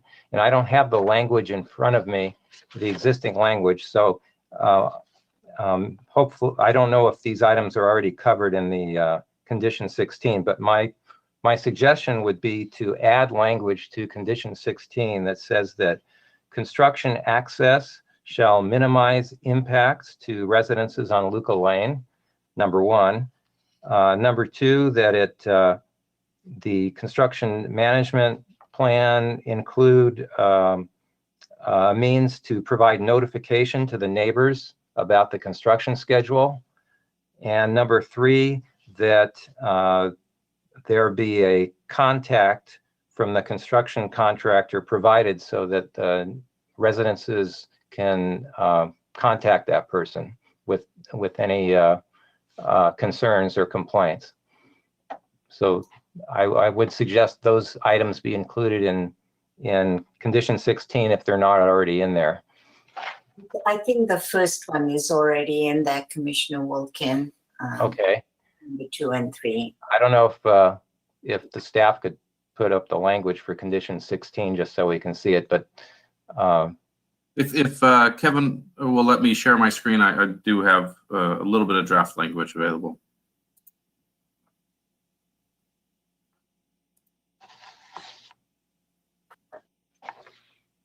So I went ahead and added, after our conversation, the underlined portion, which states the approved construction management plan, as well as an approximate timeline for construction activity, shall be shared with the residential units that take access from Luca Lane, and with the Toscano Homeowners Association. We can add the rest of what you said to that as well. okay, yeah. So the other points would be that construction access shall minimize impacts to the residences on Luca Lane, and that there be a contact from the construction contractor provided for the residents. I think the first sentence addresses the issue of minimizing impact to existing development. Yes, thank you for pointing that out. Yes, it does. Already there. Well, good. I'm happy to move this if we can. So the what we're trying to do here is to sorry, I slipped right by the thing. Please, to adopt the draft resolution approving a new inclusionary housing development consisting of 38 low-income affordable units, a community room, and leasing office, subject to the findings and conditions of approval, with the changes recommended. Thank you for that, Kyle. We were kind of working on some language yesterday for condition number 16. And I guess the other thing on my mind that we never quite got back to that I'd like to, and I don't have the condition number, but ARC did like the notion of some kind of screening of the headlights from the tandem parking. It's just going to face just straight. I guess that's to the west or the northwest. And I'm wondering, because it's all open fences in that whole area, and all of the stream beds, I guess we can call them stream beds, they'll eventually look like stream beds. I have open fences. So I'm wondering if it'd be possible for any kind of design, at least maybe this is an item where we ask to consider rather than mandate something, but consider some kind of solid attachment to the fencing, maybe 3 feet up, so that there's something that blocks light, but it doesn't block a whole view of the creek and all of that area. I just hate to start fencing off everything and making things solid, because that's not the way, that's not part of the design pattern in this whole area. So something at least, so my motion would be simply to consider some kind of screening of the headlights in that area, because I do think that's a direct kind of concern. We've faced that before. So that's my motion. Yeah, this is Commissioner Wilkin. If I can follow up on that, I believe I saw on the plans, on the applicant's plans, a solid fencing adjacent to the tandem parking to screen headlights. And I thought I saw it in the staff report too. Right. I think Kyle mentioned that. Yeah, I so feel there like I saw something too. there is condition number 7, which does require that some screening. We actually put in language about a low wall because that's really all it's needed is a low wall. When it comes to the railing along the edge of the property, that is required to be open wrought iron or some sort of open fencing. So okay, then we're there. Good. I'll strike it. Smart, whatever. Never mind. Commissioner Jorgensen, are you ready to make a motion, or Commissioner? I thought I did actually. I attempted to read it, so I consider that a motion. You need a second. And I'm happy to second. Hopkins second. And I wanted to just and I apologize if I didn't hear in regards to the conditions of approval, which conditions will we be officially moving forward with? Because I guess I wanted to make sure that we're moving forward with the conditions that that the applicant has agreed to, and maybe not imposing some of the other ones like the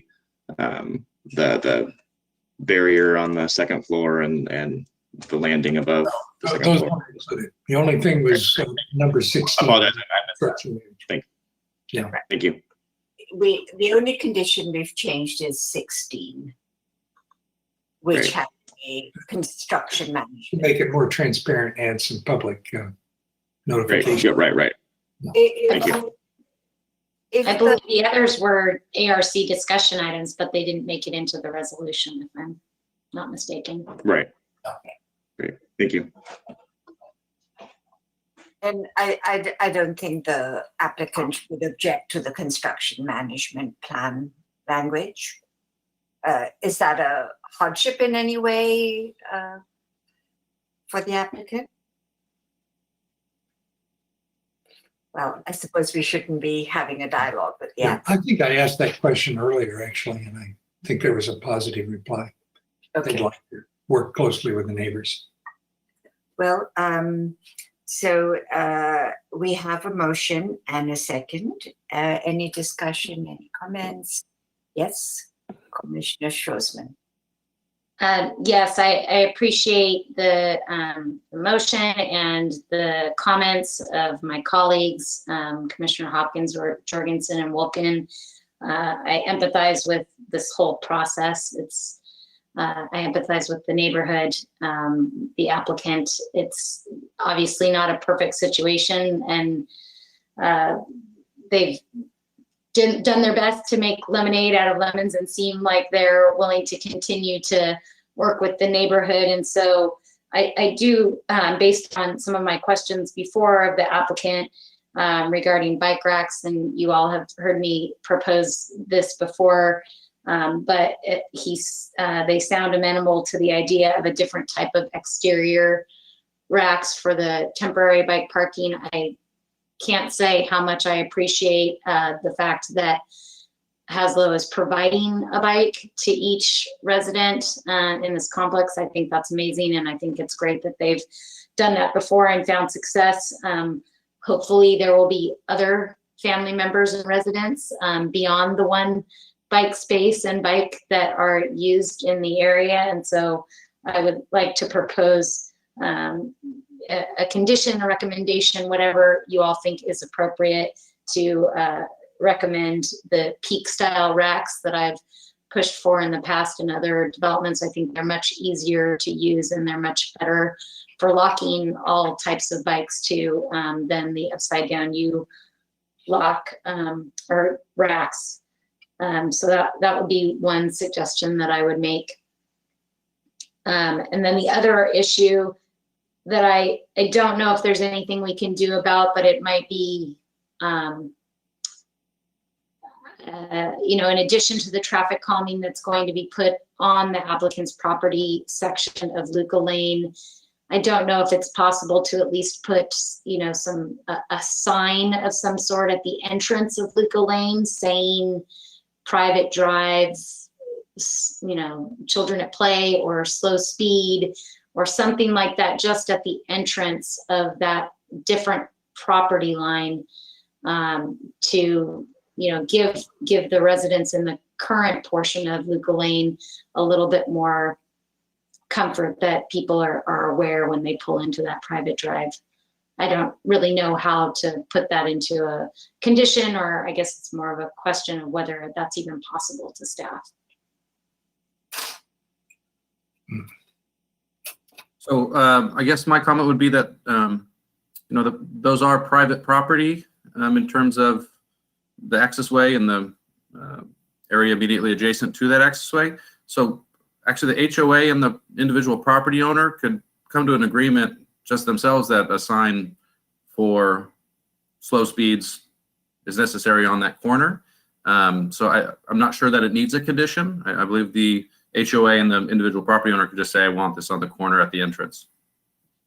Yes.